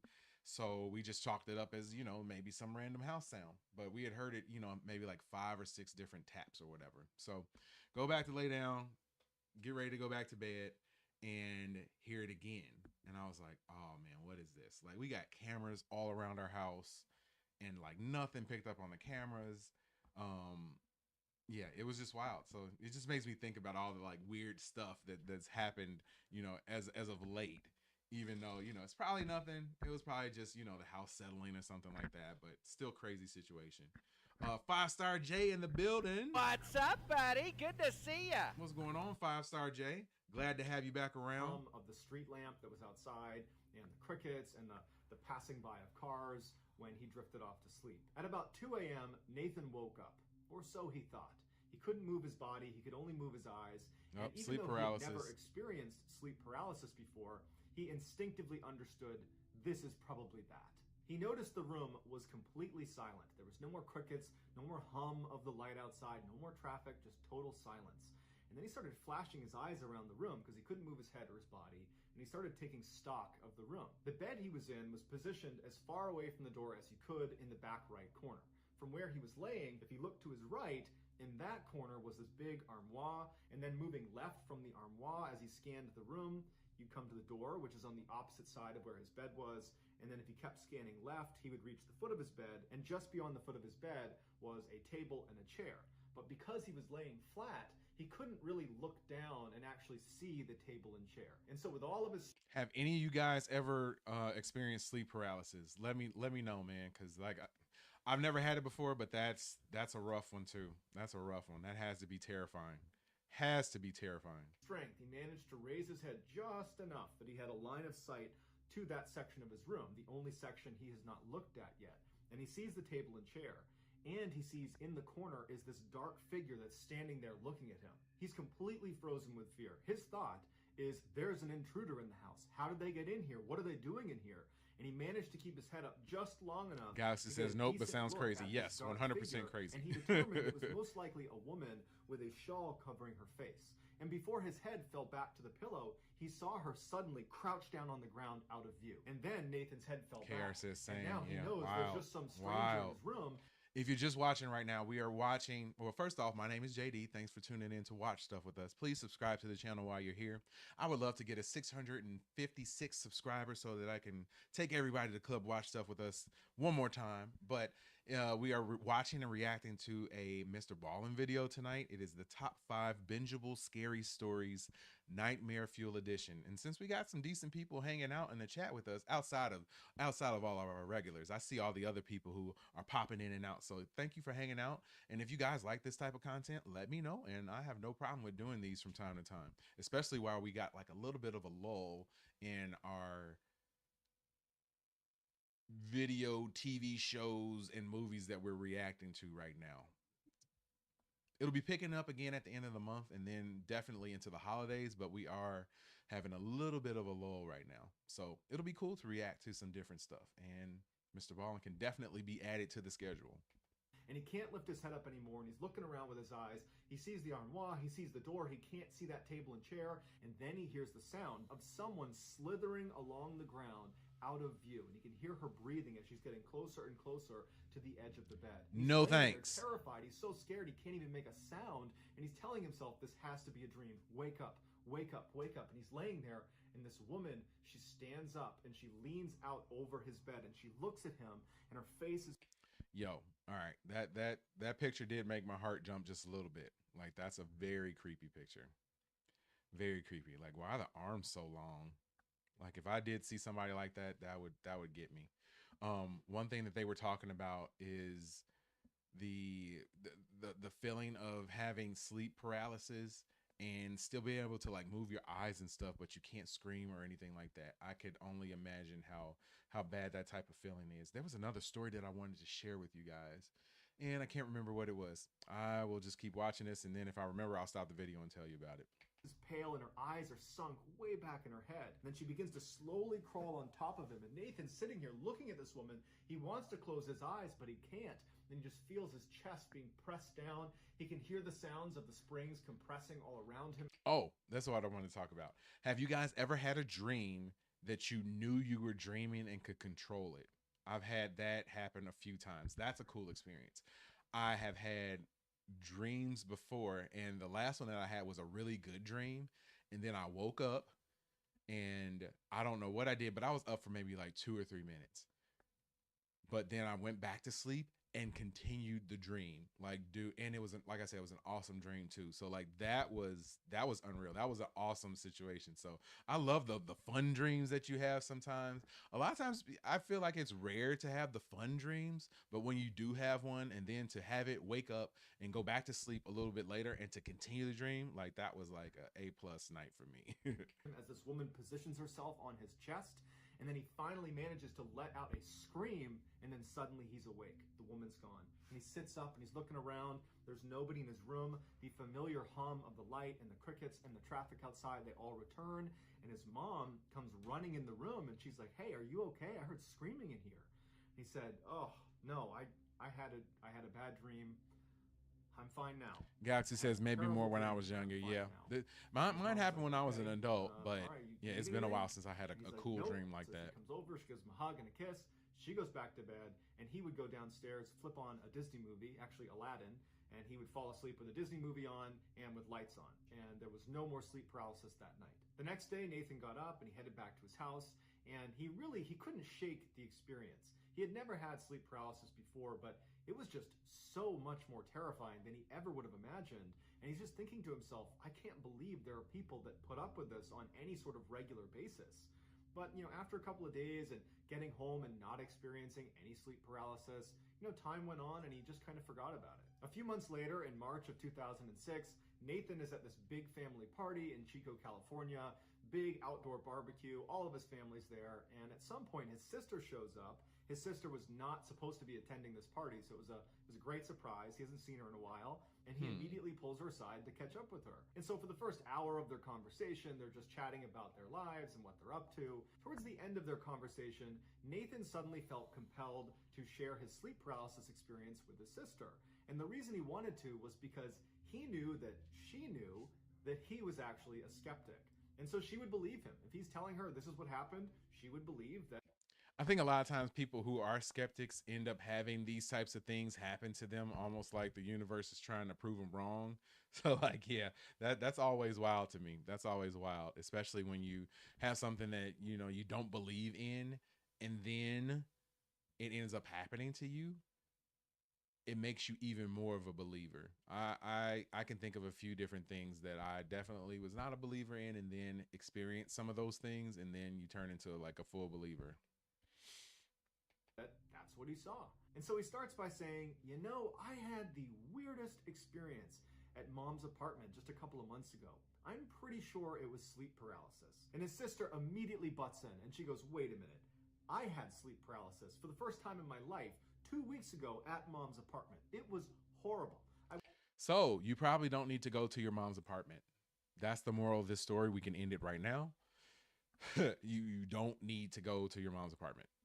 There you go. Was in the guest room and problem solved. This woman, and she was like standing on me. I thought I was gonna die. It was horrible. That's exactly what happened to me. I was laying in the guest room and I couldn't move, and then I saw a woman in the creepy corner. Picture again, man. Don't like it. Chest. They proceeded to go over all the details of each of their stories, and they discovered that they had had almost the exact same experience. And at the end of it, they wanted to have a rational explanation for how they both could just somehow have their only sleep paralysis experience in the same room in roughly the same timeline and experience the exact same events. They were trying to, come up with a rational explanation for that, but it was just too much of a coincidence. But ultimately, neither of them were really prepared to start discussing what else it could be.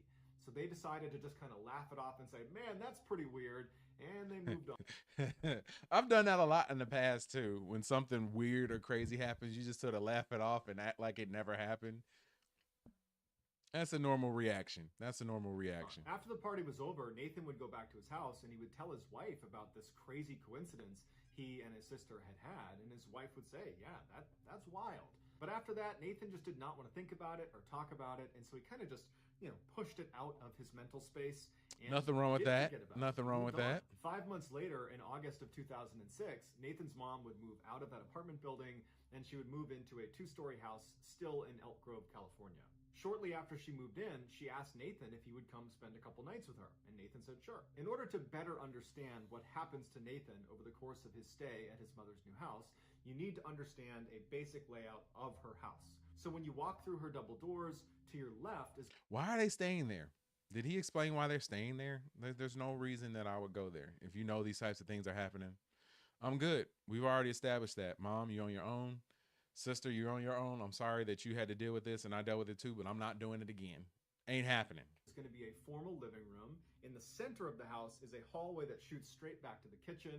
And then to your right when you walk in, there's a wall, and on that wall is the stairs leading up to the second floor.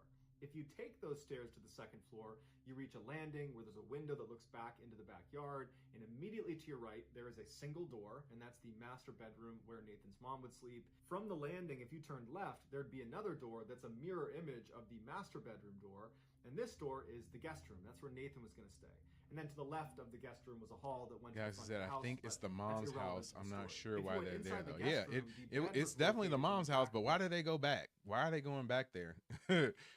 Is she still alive? I don't know if they said that or not either, but maybe they're there to take care of her or something like that. I just hope they got a good reason and they're just not trying to go there to kick it at their mom's house, who obviously is infested with this crazy, nasty, scary lady who is inflicting sleep paralysis on them when they're there. It better be a good reason. That's all I got to say.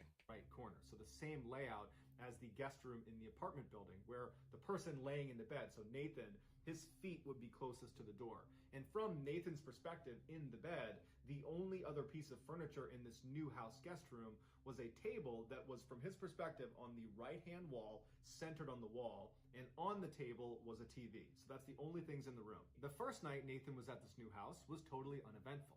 The second night, not so much. He was up in the guest room, laying on the bed, watching TV. The light. If you're tuning in right now, my name is JD. We are watching a MrBallen video and reacting to that. This one is the top 5 bingeable scary stories. I think there's one more story after this one that we're going to watch and react to. It's the Nightmare Fuel edition. So if you are interested in this type of stuff and you like this type of content, please drop a comment.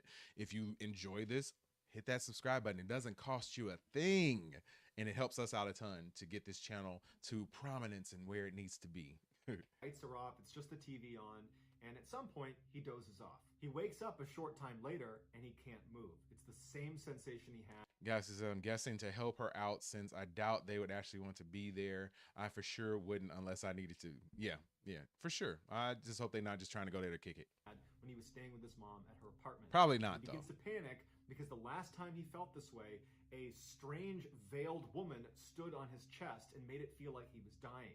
And so immediately, he's trying to move his body. He can't. And so using his eyes, he starts looking around the room, praying this woman is not in the room with him. And so he looks to the right, to that corner, which he can see. There's no one there. From this corner, he starts scanning across the room. He sees the TV. It's still on. He keeps scanning, and he sees the door, and it's open. And he's able to just barely make out the space at the foot of the bed. He can actually see to the corner, and this woman, she's not in here. And so initially, he feels incredibly relieved that she's not in the room with him. So he got the sleep paralysis, but she's not there. The open door into the dark hallway. And he's thinking to himself, please do not come walking through that door. And so he stares at the open door, just hoping he breaks out of the sleep paralysis, when he notices something about the TV. It's flickering. And so he averts his gaze to the TV, and he realizes what he's looking at on TV does not look familiar. It does not look like a TV show. It looks like CCTV camera footage. Like it looks like a security camera footage. And he realizes the footage he's looking at is the inside of his mother's kitchen downstairs. He recognized the way it was laid out. That's his mother's house. Not cool. Not cool. This is the second story that we've had tonight that had some like weird digital stuff happening too. Like we had one where a guy was seeing a lamp, and it was a digital lamp, and it just so happened that he was, what was it? He was a football player. Oh, and he was concussed and knocked out, and had like this entire life during that time where he was knocked out. But I think the digital stuff would kind of freak me out like, I don't know what movie that is. Is it The Ring, where the lady crawls out the TV, and then the TV always comes on and it's static, and then she starts like crawling out? Like, that stuff freaks me out. So this one would definitely have me going. But beyond the fact that he's experiencing sleep paralysis already, just the fact that that TV is on and it's like some CCTV footage of the other room, like, yeah, that would freak me out. And then especially if you see this lady end up showing up in the other room and know that she's like coming to your room, that anticipation of that would kill me. That would kill me. House that's downstairs, and he's staring at the footage thinking, why is this footage playing on the TV? And I don't think there's a camera down there, when he notices on the camera, Knew she was gonna show up. The veil walks into the middle of the frame. Yeah, as it says, yeah, that's the ring. I think I think right so. As the camera turns off, and then the room is completely dark. There's no more ambient light in the room. The hallway is dark, and he's left paralyzed, knowing this woman is downstairs in the kitchen. And as he's laying there, he hears her start running through the house. And it sounds like an animal is barreling into things as she's running through the bottom floor, and she stops at the foot of the stairs. And he's thinking to himself, I know where she's going. She's coming up to my room. And so as he's laying there, he feels his heart racing, and he's staring at the open door. He knows she's going to come flying up those stairs, and she's going to come through that door. And instead of running up the stairs, he hears her take one step, two step. And as she's making her way up the stairs, he's just thinking, please break out of this trance. Stop this paralysis. Wake up, wake up. And then he sees her head emerge, and she turns to look at him from the stairs into the room. And once she sees it's him, she bolts around and starts charging into the room on all fours like an animal. At this point, Nathan lets out a primal scream. He is scared for his life as this woman is charging towards him, and she stops dead in her tracks. No thanks. No thanks. I wonder, is this like what The Ring is like based off of? I don't know if that's the case or not, or maybe they pulled it from this story, or this person just had a similar sort of situation. But I wonder if this is sort of based, or what the movie was based off of, or I'm sure it was situations like this. I'm sure he's not the only person to have experienced something like this. Right in the middle of the room. She looks at him, turns around, and crashes out of the room, charges downstairs, and then it's silent. As soon as she was downstairs, Nathan could sit up. Except it did not feel like the first time he had sleep paralysis at his mom's apartment, when he sat up and he had the sensation of relief. You've woken up. You were asleep before. Now you're awake. This time, it was like he was always awake, but now he can sit up. He did not have a sense of relief. In fact, he was worried she was still in the house. And as he's sitting up in bed, his mother comes running into the room. She looks disheveled. She's half asleep. And she's like, was that you? Were you running around the house? I could have sworn I heard someone running around the house. Was that you? Nathan's looking at her, and he can't even process Nope. what he's been through, whether that was real, whether it was a dream. And he's trying to find Katie the words Joe to in the describe his building. mom. The dream he What's had, up, and he buddy? can't- Good to he can't see ya. process what's Good to see happening. you as And he just always. says, Hurry back home, "Mom, please." We have to check the house. We have to make sure no one's in the house. And so the two of them flip on every light upstairs. They're not even talking. At this point, it's survival mode. They turn on all the lights upstairs, and Nathan leads the way down. They're flicking on all the lights, and they manage to search the whole house, and there's no sign of a break-in. There's no one in their house. After the coast was clear and they felt like they were not in immediate danger, they went into the kitchen to kind of talk about what just happened. And so Nathan's like, okay, Mom, I just got to tell you everything that I'm thinking right now. I can't really process what just happened. I think it was a bad dream, but I'm starting to think that it could be something else, or I'm just losing my mind. So a few months ago, I was sleeping in your guest room in your apartment, and I had an experience that I'm almost positive was sleep paralysis. You know, I was laying there, I couldn't move, and this figure was in the room, and they were standing. Everybody say what up to Stream Bro. This is Stream Bro right here. It sounded an awful here. lot like sleep paralysis. But then a couple months after that, I talked to my sister, and I told her about it, and she told me that very recently, right before you moved into this house, actually, she was in that room, and she also had basically the exact same experience. She had never had sleep paralysis before. I had never had sleep paralysis before. So we've basically had the exact same horrifying experience in the same room around the same time. And then just now, tonight, I had another sleep paralysis experience with the same woman who's running around the house, and you just said you heard her running around the house. His mom looked really concerned, but she wasn't shocked. She says to Nathan, I have seen this woman. I saw her in my apartment a very long time ago, but I remember what you're describing. That's the experience I had. This woman showed up in the room and she stood on me. And it scared the heck out of me, but I didn't tell anyone because I thought it was sleep paralysis. And so Nathan and his mom proceeded to spend the next several hours just talking through what this could be. How could they, all three of them, who is him, this his mom, and person? his sister, I wonder, how do could they all know of them or not? have had the exact same experience? And how could tonight, when Nathan had this experience, how could his mom have heard those footsteps if that was indeed sleep paralysis? Because it wasn't Nathan. Yep, the Grudge, the Ring, all of that It stuff. wasn't his mom. She was in her bedroom, and she didn't have any pets. So who could it be? Nathan says he and his family are still totally rattled by this experience, and they don't have an answer. And this is a family of No resolution to this? looking Oh, for that's a crazy. reason to Get out call of here this with that. paranormal. They simply don't have the answers. Nathan has said that he, his mom, and his sister have not had any further experiences with the woman in black ever since that last experience Nathan had, and they're just hoping it stays that way. That's wild. That's wild. Yeah, it does definitely sound like the Grudge or the Ring, like those. Oof.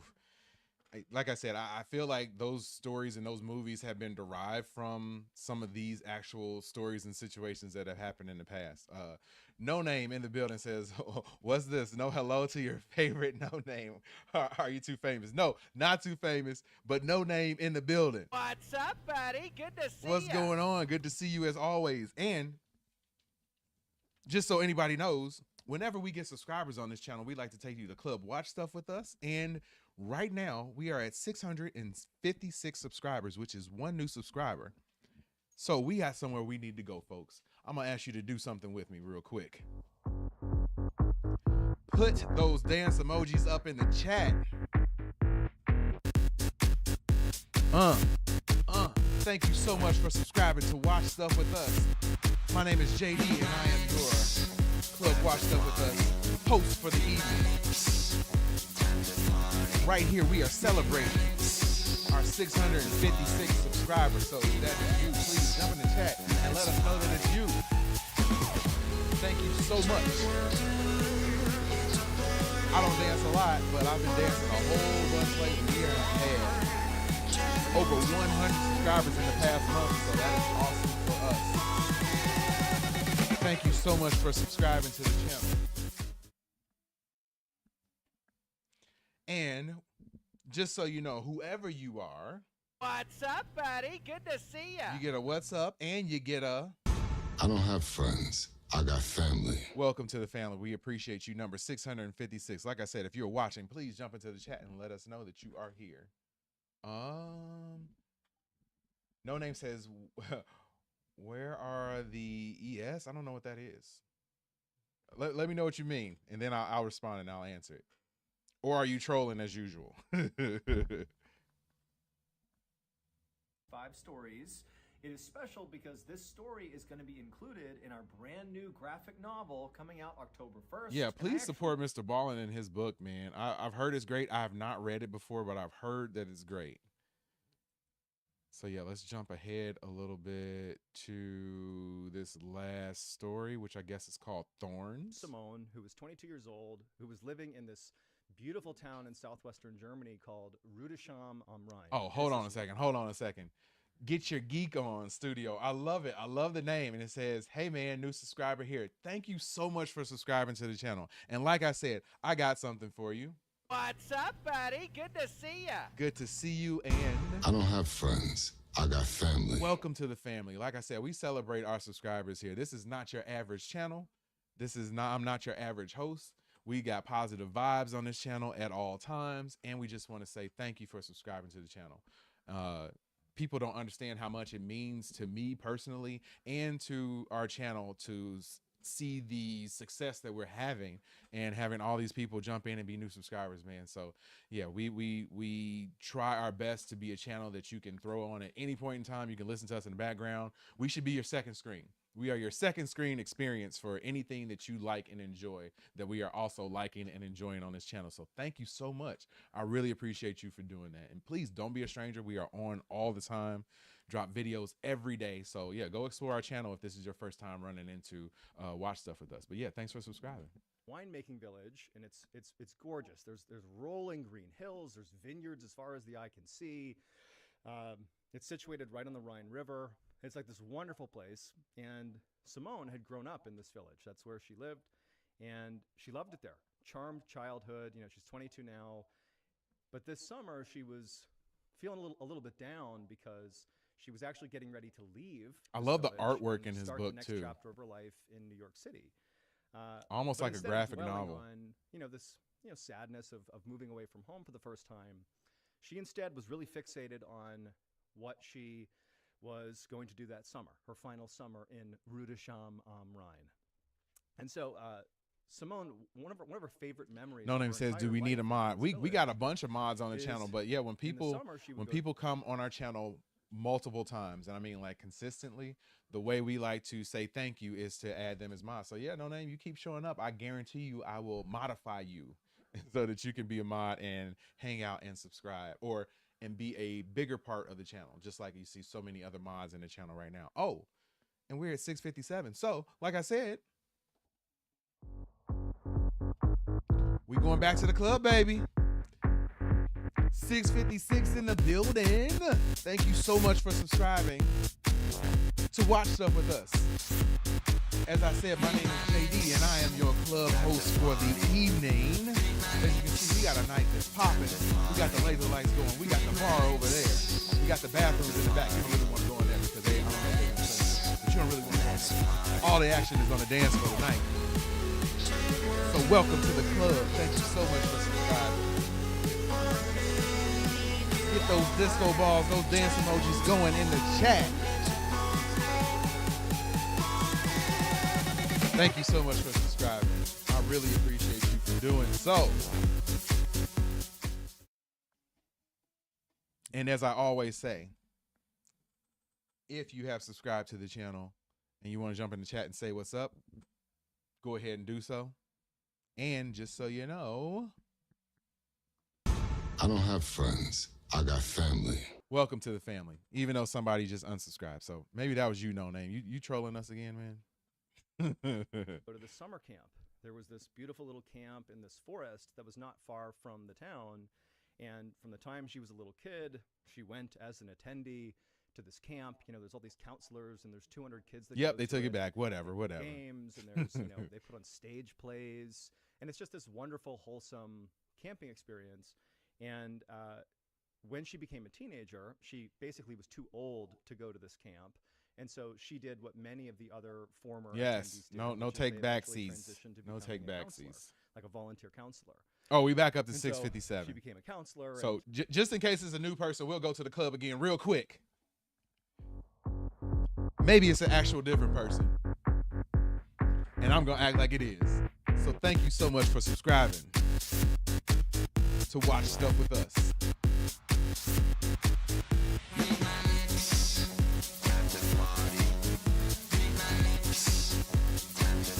Got a lot of shoulder dancing going on tonight. Got a lot of shoulder dancing going on tonight. So yes, thank you so much for subscribing to the channel. This vibes only in club watch stuff with us, baby. That's all we got. That's all we ever will have. Is good vibes on this channel. Oh, and they took it away again. See, somebody's playing. I guess it's playing. But either way, not gonna let us bring it down. Get Your Geek On says, "Hey man, I would love to collaborate sometimes if you're ever interested in doing like a crossover." Oh, that would be cool. That would be cool. Hey, reach out. We are all over the internet. Maybe you can shoot me an email at watchstuffwithus@gmail.com. You can shoot an email there. We're on X/Twitter at WSWU show at twitter.com or whatever it is, X, whatever. We're on there too. So yeah, Galaxy, maybe they don't like the dance parties. Okay, No Name said not me. Okay. Yes. Oh, see, we got another subscriber and somebody's playing with us right now. So I'm not gonna go to the club yet. Maybe if we get to 6:58, then we'll go to the club. But yes, thank you so much for subscribing. And just in case you are a real person and you're not messing with us, I don't have friends. I got family. welcome to the family. Like either way, good vibes, man. Good vibes. Yeah, Katie says, yes, reach out to us. Yeah, definitely reach out to us. We'd love to collaborate on some things. That'd be cool. Or you can even shoot your email address on here and I'll shoot you an email. So then you have our email, and then we can exchange and figure out something potentially. You know, loved it, frankly, more than being an attendee. And for every summer after that, she was a volunteer counselor. And this summer, July of 2012, you know, was no different. And she was going to be a counselor as well. So that was what she was going to do with her final summer before leaving for New York City.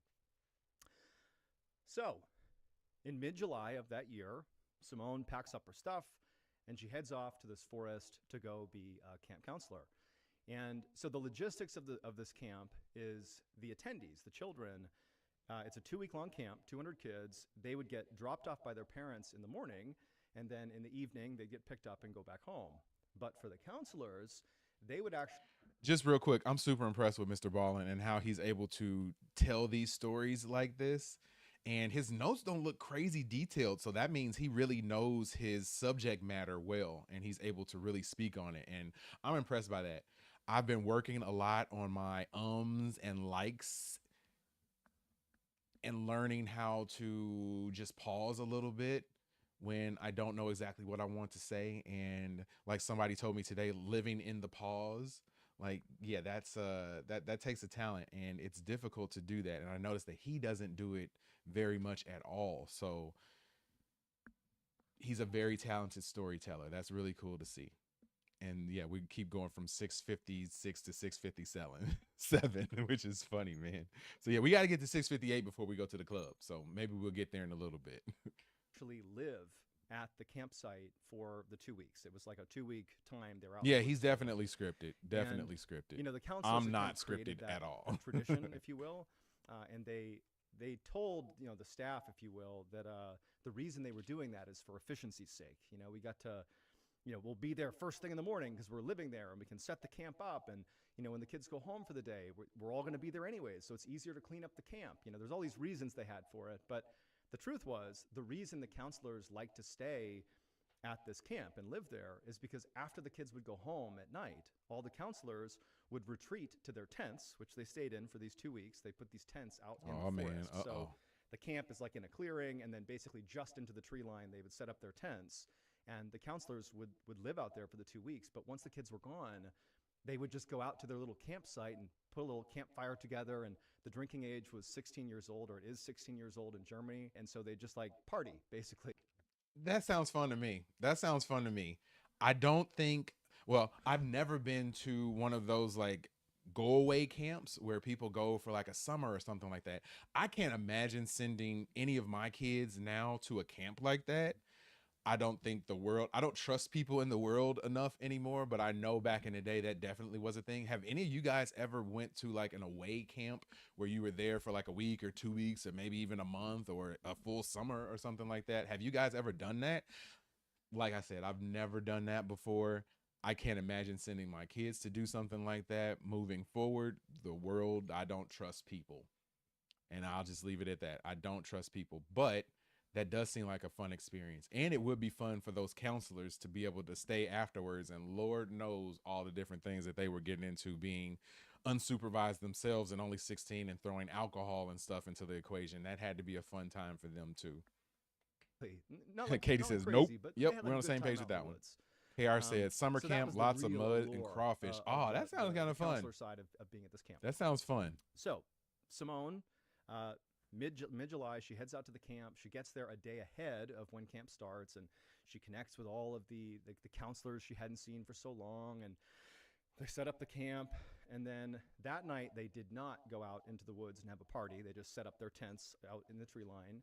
And then the next day is day one of the actual camp, and the kids come along. They get dropped off by their parents, and they have this wonderful first day of camp, you know, doing their thing, doing camp stuff. And then in the evening, after the kids all left, Simone and the other, you know, dozen or so counselors, after doing all their chores to wrap up for the day, they excitedly grabbed, you know, their beer and wine and rushed out to the tents in the forest to have their first kind of like party night. And so they get out to the tents, and they're all, you know, having a good time, swapping stories, you know, just enjoying summer. And in virtue of it being the first day, you know, a lot of the counselors were pretty exhausted. You know, it was a full effort that first day, and so no one was really up for staying up super late. They wanted to crash and just go to bed. Simone kind of wanted to stay awake, and so she was one of the last people to finally retire into her tent. But she did eventually. It's well past midnight. You got to picture where this is happening too. They're far enough away from the actual campground. Whoops. They're like well into the tree line that there's no light beyond whatever they have on them. So Okay, speed it up, MrBallen. Get to the good stuff. We got all the detail in the background now, but get to the good stuff. if you sleep in these woods, it's like darkness, right? So it's well past midnight. Simone finally is like one of the last people to climb into her tent, and they all slept on these cots that they would put inside of their tent, so they're elevated off the ground. And so Simone gets into her tent, and she gets on her cot, and it's just so hot. It was just really hot this time of the year, and she just felt like it was stifling in her tent. And so she decided she would pull her cot out of her tent and just basically set it just in the woods. Like, imagine if you wandered off into the woods with a cot, put it down, and lied on top of it. That's what she was doing. There's a lot of things that I would do in life. There's a lot of poor decisions that I've made in life. There are a lot of choices that I am frankly ashamed of. There's no way on God's green earth that I would take whatever I'm sleeping in. First off, I'm not really one to be going camping. I think I would try camping. I don't think that I would like it, but I would give it a shot. But I'm going to be sleeping in that tent 100%. I'm not going to be one of those people who get a sleeping bag and sleep in that sleeping bag, like just in the middle of the woods. No. This young woman has a cot, and she has taken it out of the safety of her tent and moved it into the woods to just sleep in the open. I don't care how hot I was. I don't care what was going on. I am not just going out to the woods and sleeping there. Not going to happen. In the middle of the forest, completely exposed. Did I say that's not going to happen? Ain't going to happen. And she's going to try to sleep because it's a little bit cooler out. Can I make that abundantly clear? Not going to happen. There. She wasn't the only one doing this. Some of the other counselors had also struggled to fall asleep. Galaxy says, I'm only sleeping at a campground around other people, never alone. 100%. So Simone, she puts her cot next to or near another counselor who's already asleep. Simone gets in her cot, and she's trying to fall asleep, but she's still struggling to fall asleep. She could only really hear the sounds of the other counselors that were kind of snoring and, sleeping away, but she couldn't sleep. And she had this growing sense of dread as she was laying, again, in total darkness in the woods, exposed in this cot. I can imagine it being a little bit stressful. But eventually, she falls asleep. Kara says, me and a bear. I didn't invite. Yeah, exactly. No good. And put on the screen. No good. Show you literally in the book. Once she falls asleep, Simone is thrust into a visceral nightmare, one that she remembered every detail of this nightmare. So in her dream, okay, she comes to in her dream, and she looks out, and she sees this post-apocalyptic skyline. It's like... No, thanks. Oh, I just got to remark real quick. The art style of his book is really cool. It reminds me a lot of the Walking Dead graphic novels. Like, yeah, that it looks like the same type of artist, same type of art style. I really like that style. So I honestly, I probably need to go get this book because I'm sure it's good. I'm sure it's good. Like a desert city with all these buildings that have now basically fallen into disrepair. They're crumbling over. It looks like, a nuclear bomb has gone off and we're in the nuclear holocaust, and humanity is being wiped out. And so she's looking off into the distance, and she sees this skyline of just broken down buildings, and it's just, sand everywhere. And between her and these buildings, so in the foreground, are all these people that are just standing there, shoulder to shoulder, maybe like a couple 100 feet away from her. Their clothes are in tatters. They look like some of them are naked, but they're just like barely wearing any of these clothes, and they're standing there, shoulder to shoulder. Nah, man, what are these people? At Simone. It's hard to detail this and hold this, but there you go. That's the visual for the skyline. And so they're all staring at Simone. And so she instinctively is fearful of these people, but they're not moving towards her. They're not doing anything. They're just kind of standing there like zombies. And so she's kind of taking stock of the scene, and she didn't know why it was scary, but it was. She's like, this is a nightmare, right? As she's looking at these people and as she's taking in the skyline, she takes stock of the fact. Oh, one cool thing. Do you guys ever have dreams and wonder what they mean? I've started using like AI in order to interpret my dreams, and I've only done it with one, two, I think three dreams that I've had. But the last three dreams that I've had, as soon as I wake up from them, I've been able to remember that I had a dream and remember it.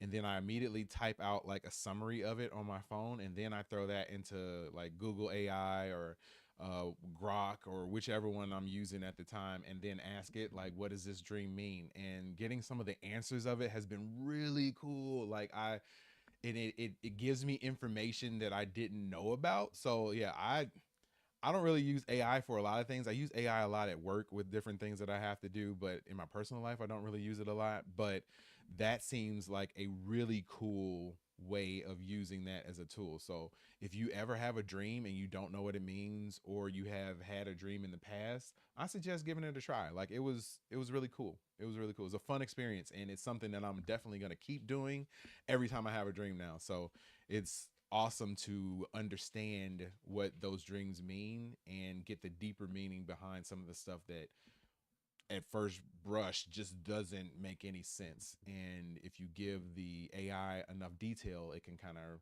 figure out what may be going on in those dreams. So if you get a chance to, I suggest you try it. It's pretty cool.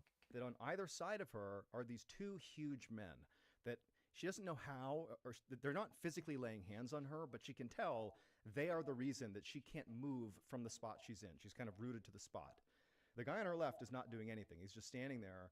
But the guy on her right is kind of turned to the side, like he's doing something with his hands, but you can't quite see what it is.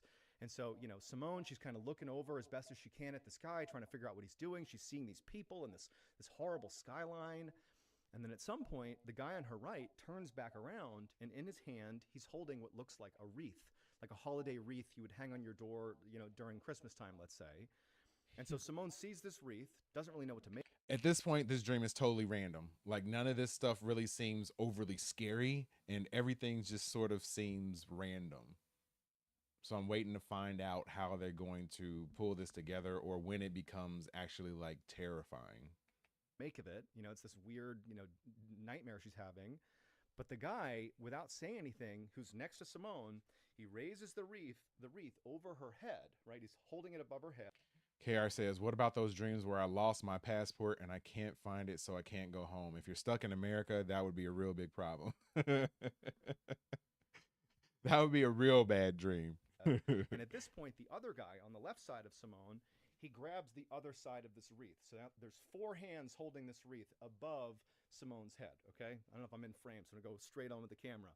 So they're holding this wreath, and they begin to lower it towards Simone's head. Oh, and as they do, Simone can tell all these people, they're looking a little bit more intently in the direction of Simone, really taking into account what what's is going to happen this? here. And as soon as this wreath touches Simone's head, she feels this blinding pain, like an excruciating pain all around the crown of her head. And she realizes at this exact moment that this is not just some wreath. It's a crown of thorns. Yep. And the thorns are digging into her head, and these 2 huge men are Wow. pulling it down on her head as hard Yeah, as the they art is possibly crazy, man. can. The art is And crazy. She wants to scream, but she can't make any noise. She wants to run, she can't. And so she's just stuck there, feeling this excruciating pain, and blood is pouring down her face, and it's unreal. It feels real. It literally feels real to her. And so in the dream, this goes on for several seconds until finally it's so much that she wakes up. She's out of the dream. And so Simone, Yeah, this dream would go straight into Google AI to figure out what it means, because this one is wild. No Name says, I've had that before. Dude, that's crazy. That's crazy. Like literally this type of dream.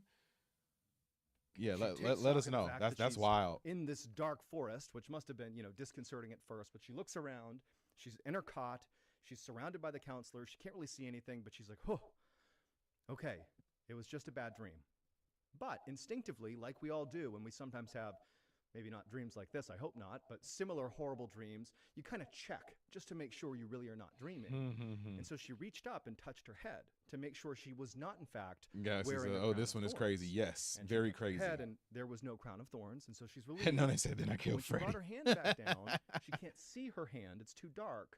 I've gotten shot in a dream before too, and that's wild. And the one time that I did have a dream where I ended up getting shot, I woke up right as I got shot. Or those dreams where you like jump off a building for whatever reason and you're flying, and right before you hit the ground, you end up waking up.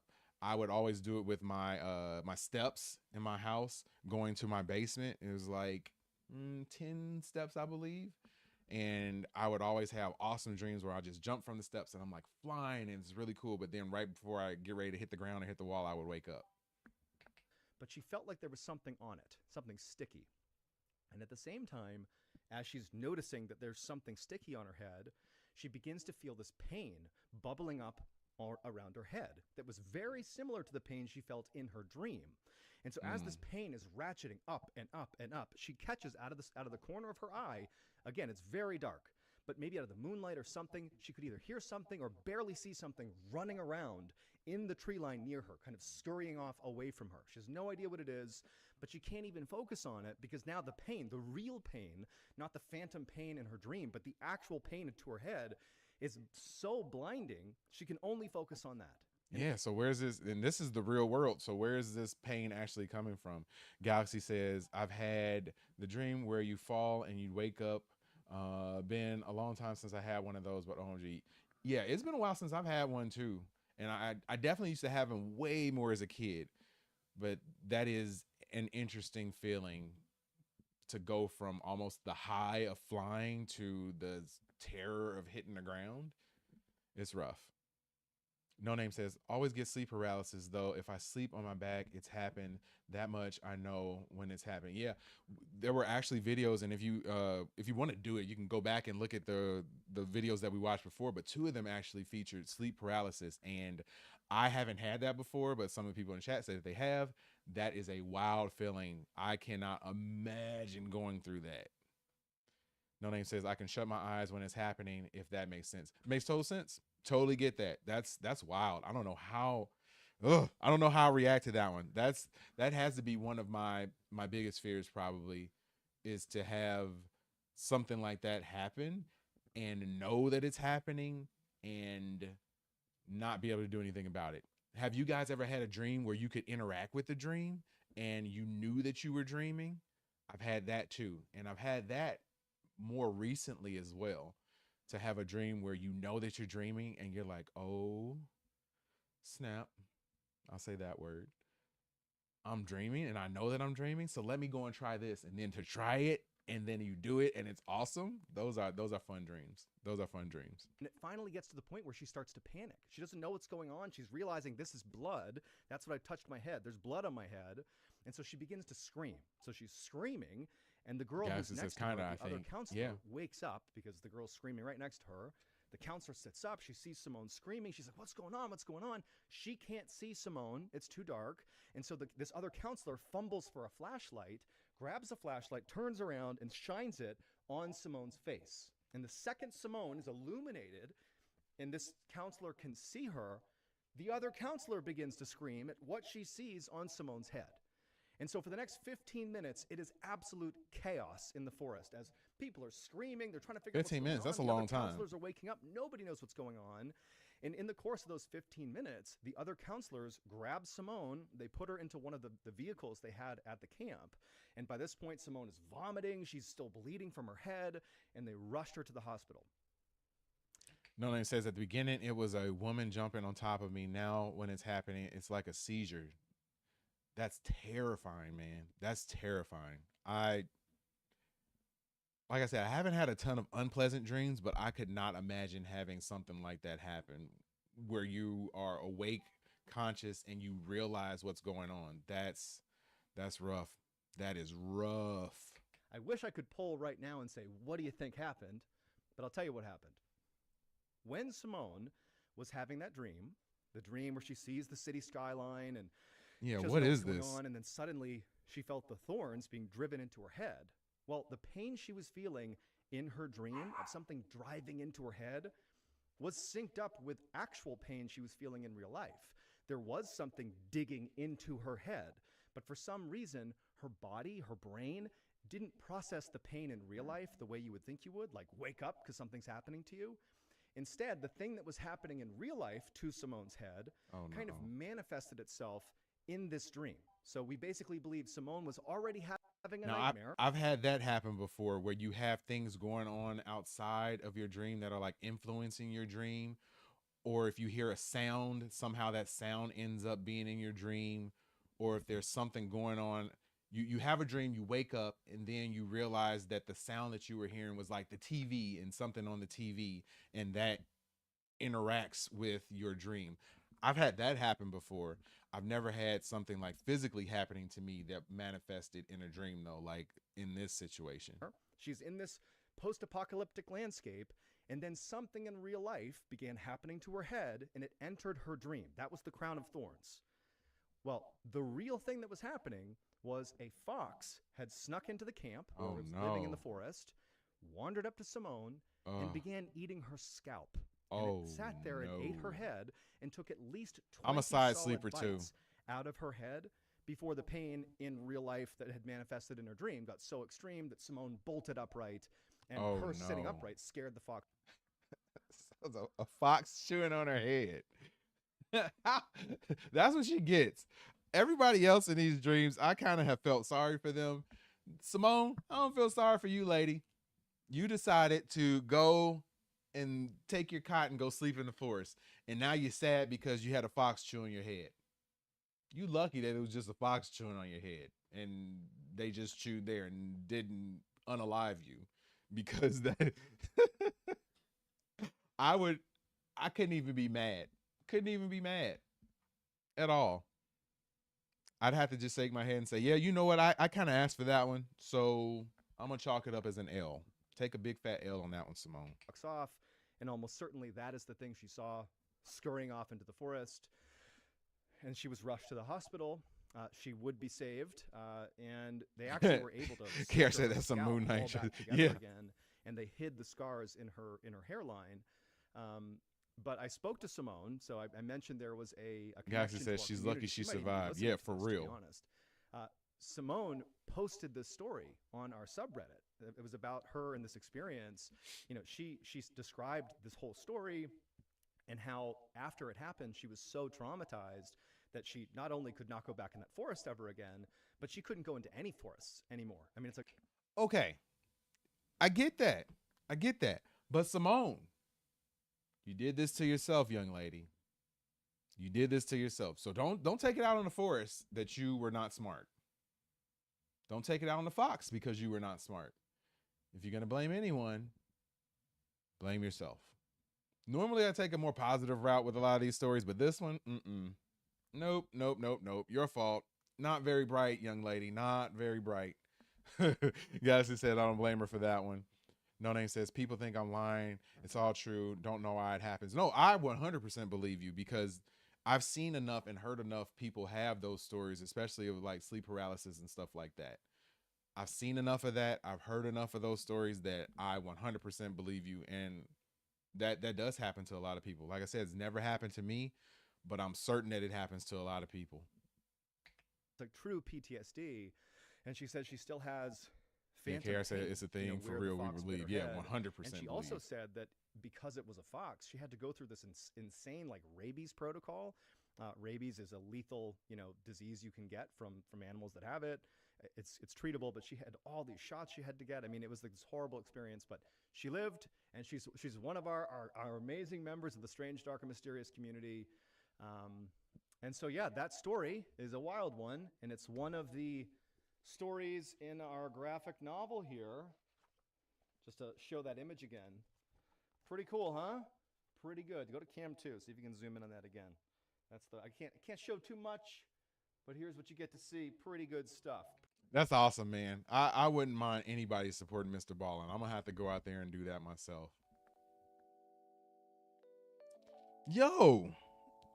So this was fun, folks. This was fun. I enjoyed this. I enjoy the weird, creepy stories.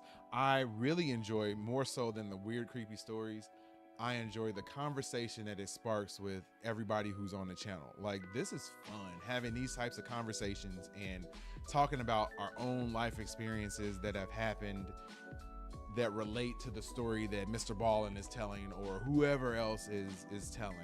I think that that's really cool. So I enjoyed this. Johnny, what's going on? What's going on? What's up, buddy? Good to see ya. Johnny says, how many graphic novels you have? Or, okay, I'm guessing how many have I read? I have not read very many. I've read a lot of the Walking Dead comic stuff, which is kind of like a graphic novel. The best graphic novel that I've read, and it's been a long time since I read it, was The Watchmen. Incredible. And that was one of the first things that really turned me on to comics outside of the normal like X-Men, you know, basic Marvel comic stuff. Once I read The Watchmen and that story and learning and understanding everything that like took place in that story, and you know, with Dr. Manhattan, and like, dude, just an incredible story. The graphics in it, the way it was drawn was amazing. I really enjoyed that one. So that was the first one that really turned me on to graphic novels. I really need to take more time to read more. I think I spend way more time now watching things, since especially with the channel that we have, it doesn't really lend to reading a ton because most of my free time is spent on here streaming. But maybe I need to devote some more time to doing that, because it is fun to get absorbed into a good book. The last like series of books that I read was all the Hunger Games books. That was ages ago. But I read all of those. Those were a fun read. Then I saw the movie, and the movie was a letdown compared to the books, because the books, and that's the thing, the books always end up being better than the movie or the TV show. I know Katie's a big fan of all the Harry Potter books, has read all of those, you know, cover to cover multiple times. And she also digs the movies though, but I'm sure she would say the books are better than the movies.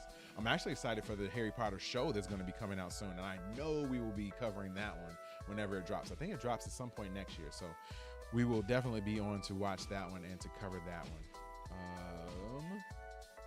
Galaxy says, had fun, enjoyed chatting and watching. Hope to watch again whenever you watch more. Yes, odds are we will be back next Thursday doing another MrBallen video, since this one seemed to go pretty well and it seems like people enjoy it. So yeah, I will be back to do that. Maybe I'll get Katie to join on the stream with me next time in case she isn't working. I mean, the reason that she isn't here a lot of times is because she's working, and that lady works super hard. So yeah, I will be on next week and probably will do some more MrBallen. I enjoy his true crime stories a little bit more than the spooky, scary ones, but maybe we'll do a few of both next week. KR says, Image, Marvel, and DC, yep. Teenage Mutant Ninja Turtles, black and white graphic novels were my first. Yeah, those are good too. I've only read one. I can't remember the name of it, but I enjoy how they're like the more hardcore version of the Ninja Turtles that you see on your old school Saturday morning cartoons. I enjoy the more adult nature of those. Those are cool. Johnny says the boys show is way better than the books comics. Interesting. That's probably one of the few. A lot of times you get the books and the comics and they're like infinitely better than the show. I know though the Walking Dead stuff, comics and everything was better than the TV show, but the TV show was excellent and amazing, especially in the beginning. The TV show was incredible, and eventually it ended up falling off, but the graphic novels, or I should say the comics for that were great. And KR says agreeing with Johnny. But yeah, it's been a fun night, folks. It's been a fun night. I was only intending to be on here till like 7:30 and ended up getting an extra hour out of me. So that's because I was having a good time and I enjoy hanging out with you guys. So please, the rest of our schedule for this week, I don't know if I'm going to be streaming over the weekend. I kind of got a packed weekend, so I don't know if I'll be streaming. You may not see me again until next Tuesday with a new live stream. We'll be doing Dancing with the Stars episode 6, I want to say, of season 34. So whatever the new episode of that is, we'll be doing that. And then on Wednesday, we will be doing the season finale of Gen V season 2, episode 8. So I am super excited about that. The stream we did last night with my guy James was excellent. I really enjoyed that. We had a blast doing that, and the last episode of Gen V, the penultimate episode of Gen V, was incredible. So I'm really excited to jump into the season finale and really hoping some great things come from that. No Name, if you're a fan of the boys, you definitely need to hang out for our stream next Wednesday. That one will be fun, so please be here for that. KR says, or I should say, Johnny says, Japan manga books are amazing. Yes, they are. I've not gotten into many of them as I should. I am pretty deep into some anime, like Attack on Titan is my favorite. I know that's from a manga, so I probably need to get into that. Chainsaw Man, I'm big into that. I got to see the movie. Those are my two favorite animes right now. I'm still finishing up Invincible, so I can't wait to crank my way through that. I'm about I think I'm at the end of season 2 right now, so I need to watch the finale of season 2 and then jump into season 3. So I'm super excited to do that. I know that show is incredible too. So yeah.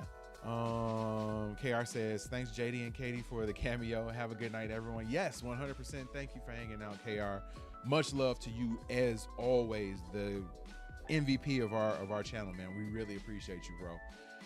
No Name says a lot worse than his TV show. Yeah. I can only imagine. I know that the comic is crazy. I'm James that does the show with me for Gen V and the boys has read the comic and says that yes, the show is even better than the comic. So it's cool they took something that had a solid following and made it even better than the source material. So that's cool. KR says Gen V last episode was great, no lies. Yeah, it was really good. It was really good.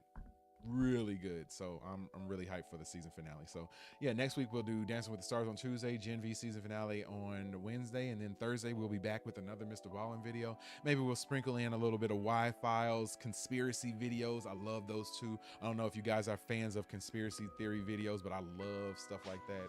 Love anything with knowledge and learning more. I love it. So, and they do it in an awesome way too. Johnny says anime recommendation, One Punch Man. I've heard of One Punch Man, have not seen it yet. I like the premise of it. I have heard of Solo Leveling, and I've heard that Solo Leveling is amazing too. So yeah, definitely need to add that to the repertoire, especially with me and my daughter Jazz. We usually are the ones who watch the anime stuff together. So once we finish Invincible, we'll have to jump into one of those, and I'll definitely keep you guys posted on it. No Name says Peacemaker was a letdown. Dude, it was such a letdown. That season, the season was good up until the season finale, and that season finale was a dud. It was horrible. It was horrible. Such a letdown. Made me really sad. Really sad. I really hope that they bounce back, but that was a huge letdown for me. I feel like it was a letdown pretty much for everybody who watched that show all the way through and supported that show all the way through. KR says I'd be here for any anime recommendations or reactions. Yeah, we'll definitely do some of those. Hopefully I can finish Invincible, and then maybe we can do Invincible as a show that we react to once that next season drops. I know upcoming we're going to be doing Stranger Things. We're going to be doing Welcome to Deary pretty soon. Stranger Things, there's one more show. Oh, the new Game of Thrones series, whenever it drops. I'm guessing that's probably not going to be until the beginning of next year, probably early into next year, but we'll be doing that. Can't wait to react to that one. No Name says was a concert. Yeah, 2 videos were like 8 minutes a piece. Like we saw the time that the episodes were going to be, and most of the episodes on the show had been about low 30s, maybe mid 30s in minutes. And we saw that the last one was going to be like 50-some minutes long. So like immediately got even more hyped about it. And then they blew most of that time with relationship nonsense that could have been summed up in about 5 minutes, but was blown out into 10-minute portions. And then on top of that, they had 2 pretty much 8-minute music videos in the middle of it. Like, bleh, such a letdown. No Name says I watched the musical. Yes, you did, and I did too. And I even like musicals, but that one was not it. Was not feeling it. Johnny says the rating for those anime shows might be mature or TV 14. Yeah, we can watch mature stuff. I mean, I can't show it on the stream, but I can definitely do a watch party for it, and we can comment on it and watch it together and discuss it. So that's definitely the way we do it with Gen V, because I can't show it on the stream at all. Even if I could, I don't know if I would show that one on there. Definitely a lot of adult content in that one. Eager Mule says Wonder Man. Yes, I will be here for Wonder Man. I heard that got delayed till January. So we'll definitely be here for Wonder Man and react to each of those episodes and do a watch party for those. So that should be pretty fun. What else we got? No Name says I just wanted him to throw a punch. Yeah, it didn't happen. If you go back and check out the season finale at the end, toward the end of that, I give my idea of what I think that season finale, the way it should have ended. And I honestly think that my idea of the way it ended, or it should have ended, was awesome. So go back and look at that and let me know what you think. Drop a comment and just say like if I was, you know, off base or if it wasn't that good. But I think my idea was awesome. And I feel like it would have ended in a much better place than what we got. Johnny says, hopefully the Defenders show up in Daredevil. I got a feeling that we're at least, they already said that Jessica Jones was there for filming. The actress Kristen Ritter, I think is her name. She was there filming that. And I'm pretty sure that they said that Mike Coulter, who plays Luke Cage, was there as well for that filming. And in the upcoming Spider-Man movie next year, we're going to have potentially Daredevil in that. Already confirmed that we're going to have Punisher in that. So I got a feeling they might even show up in something like that too, which would be super cool. Super cool. Patrick says, hey Jay, what's going on, Patrick? Welcome back again. As always, I might have gave you one of these earlier, but just in case I didn't. What's up, buddy? Good to see ya. What's going on? Glad you're here. KR says, JJ, yeah, it should be in season 2. Yeah, I think so. No Name says, my take is James Gunn should stay away from Batman. Yeah, Batman, they would have to have a different type of Batman, a whole different vibe for Batman. Batman and his serious nature doesn't, I struggle to figure out how Batman and his serious nature would fit into James Gunn's version of the DC. But from everything that I've been watching and hearing from different commenters is that if WB ends up getting sold, they may not bring James Gunn back. So we may end up with these episodes that we've seen of all of this stuff in the movies that we've seen end up not really counting for anything. So that would really suck. I really hope that that's not the case. I would rather them keep James Gunn than to have them start it all over again. And man, I did not think we were going to get so deep into comic book talk, but I love it. I love every second of it. Johnny says, or No Name says, oh, let me go back up. KR says, and Punisher has his own special in March. Yes, they just finished wrapping that, I heard too. And I hope that that ends up coming before the new Spider-Man movie, because they said that that kind of plays directly into that. So yeah, it definitely needs to be before that Spider-Man movie. And I got a feeling that's going to be really good too. It would be cool if Spider-Man showed up at the end of that. What else we got? No Name says, don't think he can make dark things. Yeah, he's a more of a comedy guy, and he can have emotion in it, but he does struggle with the darker sort of stuff and the serious nature. Like, you need to, even if he, you know, continues to have, there just needs to be a different tone with Batman, and I don't know if you can do that tone with the current tone of the DC universe. So that'll be rough. Patrick said these buttons. Yeah, it's hard to type sometimes. I know how it is, especially when you try to get stuff out quick. It doesn't really work well all the time. No Name says, in jokes, never seen him make something serious. Yep, I think he's had serious moments, and I think he does really well with the team dynamic of things. He does really well with like the team's bonding and why you want to care about a character. I think he does well with that. I have not seen him do well with a character that's more hardcore like a Batman, so that definitely makes me nervous. That's why he excelled with something like Guardians of the Galaxy and Creature Commandos and Peacemaker. They're like ensemble shows, and he does well with those, but not so much with I don't know if he would do well with the serious stuff. I haven't really seen him do anything serious before. Johnny says, James Gunn rely on too much on jokes and music. Yep. Agreed. 100% agreed. KR says Spider-Man is July at earliest, I think. I believe that's when it's supposed to come out, is July. Yep. It'll be perfect for that time. Guardians of the Galaxy 3 was pretty dark. It was dark, but it was, I don't know if it dealt with like a serious character. I think that it was a fun movie that had dark elements in it and dark things were happening, but the characters in that movie weren't necessarily dark. And if you deal with, I can't remember what was the villain's name? The High Evolutionary, that was his name. Even he didn't really always like strike a dark or menacing tone that I think you would need for Batman. So yeah, it just makes me nervous. Patrick says it'd be cool if they done No Man's Land. Yes, it would. I wonder if I don't know if they would even touch it, but yeah, that would be really cool, really sick. KR says, I see your team point. Yep. Yep. No Name says the Batman is a great film. Hope he stays away. Yeah, they've kind of alluded that they might keep that version of Batman in some sort of Elseworlds type of situation and in a different universe and keep things going with that. I love the tone of the first Batman. I crazily enjoyed the Penguin series. Like, that was great. We did watch parties for those. If you guys have seen that and you haven't went back for the watch parties for those, we had a blast doing the watch parties for those. So those were fun. Go back and check those out if you haven't done so already. But yeah, that was a great show. And that tone definitely wouldn't fit with anything that Peacemaker or James Gunn has done. Totally different tone. Even the Superman stuff would be a different tone.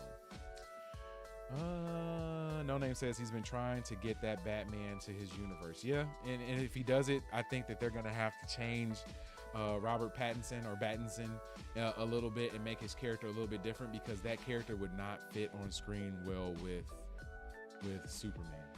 That just doesn't, it wouldn't flow right. Superman's too soft. They would have to lower Pattinson down a little bit. KR says Damian Batman would be, yes. Do a different Batman, or even if you had Nightwing and you started with Nightwing, or if you just started with a fresh Batman year one, just getting into it, you could do it like that. And you have to do something different, I think, or change the way Pattinson is. And I don't know if I want them to do that. No Name said I didn't like Superman either. I thought Superman was good. I thought it was a good jumping off point for a universe. It didn't hit my tone the way that I like superhero movies, but it was good. I would say it's an above average movie. If I had to give it on our scale of 1 to 5, I would give it a solid 3.5. Me and my brother-in-law Steve did a great breakdown on that. Go back and check that out too. It was really good. It was really good. And we definitely broke down why we didn't enjoy that as much as we thought we were going to, and especially the way everybody hyped it up. Like, they did crazy hype going into that, and I was super excited. And then I left out and I was like, oh, it was okay. It was okay, only okay. Johnny says I wouldn't mind a Red Hood movie directed by the guy who made John Wick. Yes, sign me up. 100% sign me up. That would be amazing. No Name said thought it was cheesy. Yep, 100% agree. It was cheesy. Just didn't hit the right tone. And I mean, I'm not necessarily a Snyder, Superman, Justice League tone either. I thought that was probably a little bit too far in the other direction, and there wasn't any fun in it. But to see Superman get his butt kicked for the entire movie, unless that's just the beginning of his arc and he eventually becomes an amazing Superman who is truly a Superman, then that's cool. But if this is the Superman that we get and he's constantly going to be beat down and stuff, and no, that's not what I'm looking for out of Superman. Not what I'm looking for. No Name says I like DC and Marvel, just my opinion. Yes, 100% agree with you. I like both, and I think that you need both. You need that competition between both, because it'll make both better. Patrick Wheeler says, what if they done a Robin TV show? I'll be down for that, especially the Batman universe, the Penguin universe, to do a Robin show with his dark sort of origin story. Count me in, 100%. That's the one thing that I didn't like about the Nolan series, is that they kind of tease Joseph Gordon-Levitt as eventually maybe turning into a Nightwing or maybe being Robin at some point, but we never got that. So that was the one thing that I feel sad about, that we never got that with him. KR says I liked it, but not that much. Also, anything with John Wick fight coordinators is a better product. Yeah, 100%. They're amazing. They're amazing. I'd love to see them do anything with some hand-to-hand combat. I'd be down for. No Name says he was getting whooped every 5 minutes, meant to be the strongest man. Yeah, he got beat down multiple times. We started the movie with him getting beat down, and we ended the movie with him having to be saved by his dog, because if he wasn't saved by his dog, he would have lost that fight too. Yeah, not exactly what I would think of when I see Superman. No Name said then he had to go heal. I really like Superman and Lois. That was great. I never watched that. I've heard a lot of people really did enjoy that. I know a lot of people enjoyed, what is the other show that came on? Was it on the CW? I don't know why I'm drawing a blank at what that show was, the Superman show. Smallville. I know a lot of people love Smallville. So yeah, I never got into it, but I've heard it's great. Yep, Smallville. Yeah. All right. Well, I feel like I'm rambling, man. I got to go and shut it down. I got a presentation at work tomorrow. I had a presentation today, so I'm going to go and get some rest. figure out exactly how I'm going to speak on this subject tomorrow. But on top of that, man, I just want to tell each and every one of you for hanging out tonight. Thank you. I really appreciate you guys. I love all of you guys. Like, truly, I love all of you guys, man. I don't think people say that enough. I don't think guys say that to guys enough in this world, that we love each other and that we care about each other. And I might just be some random streamer that you somehow found, but I do love and care about each and every one of you guys. I really appreciate you guys for supporting the channel. I really appreciate you guys for helping me to have this outlet and to be able to come onto a stream and have some people that I really enjoy hanging out with, that I've never met and maybe will never meet in my life, but we all share this bond together that we can come in a place like this and hang out on a positive tip. So yeah, I really appreciate each and every one of you guys. Please have a great rest of your night. Have a great rest of your weekend. I will see you again when I see you. Come back again for our videos that we drop every day at 3 p.m. Central Time, 4 p.m. Eastern Time. We drop a trailer reaction. So yeah, be there for those. Check them out. Drop comments. Support. I guess they got this like hype thing now. You can hype our videos. If you feel like, you know, hyping our videos and want to support that way, please go back and do so. I would appreciate that as well. So yeah, I really appreciate each and every one of you guys. And I will see you when I see you. Much love and peace. Te amo. Yes. 100%. 100%. I will see you guys when I see you, man. Peace.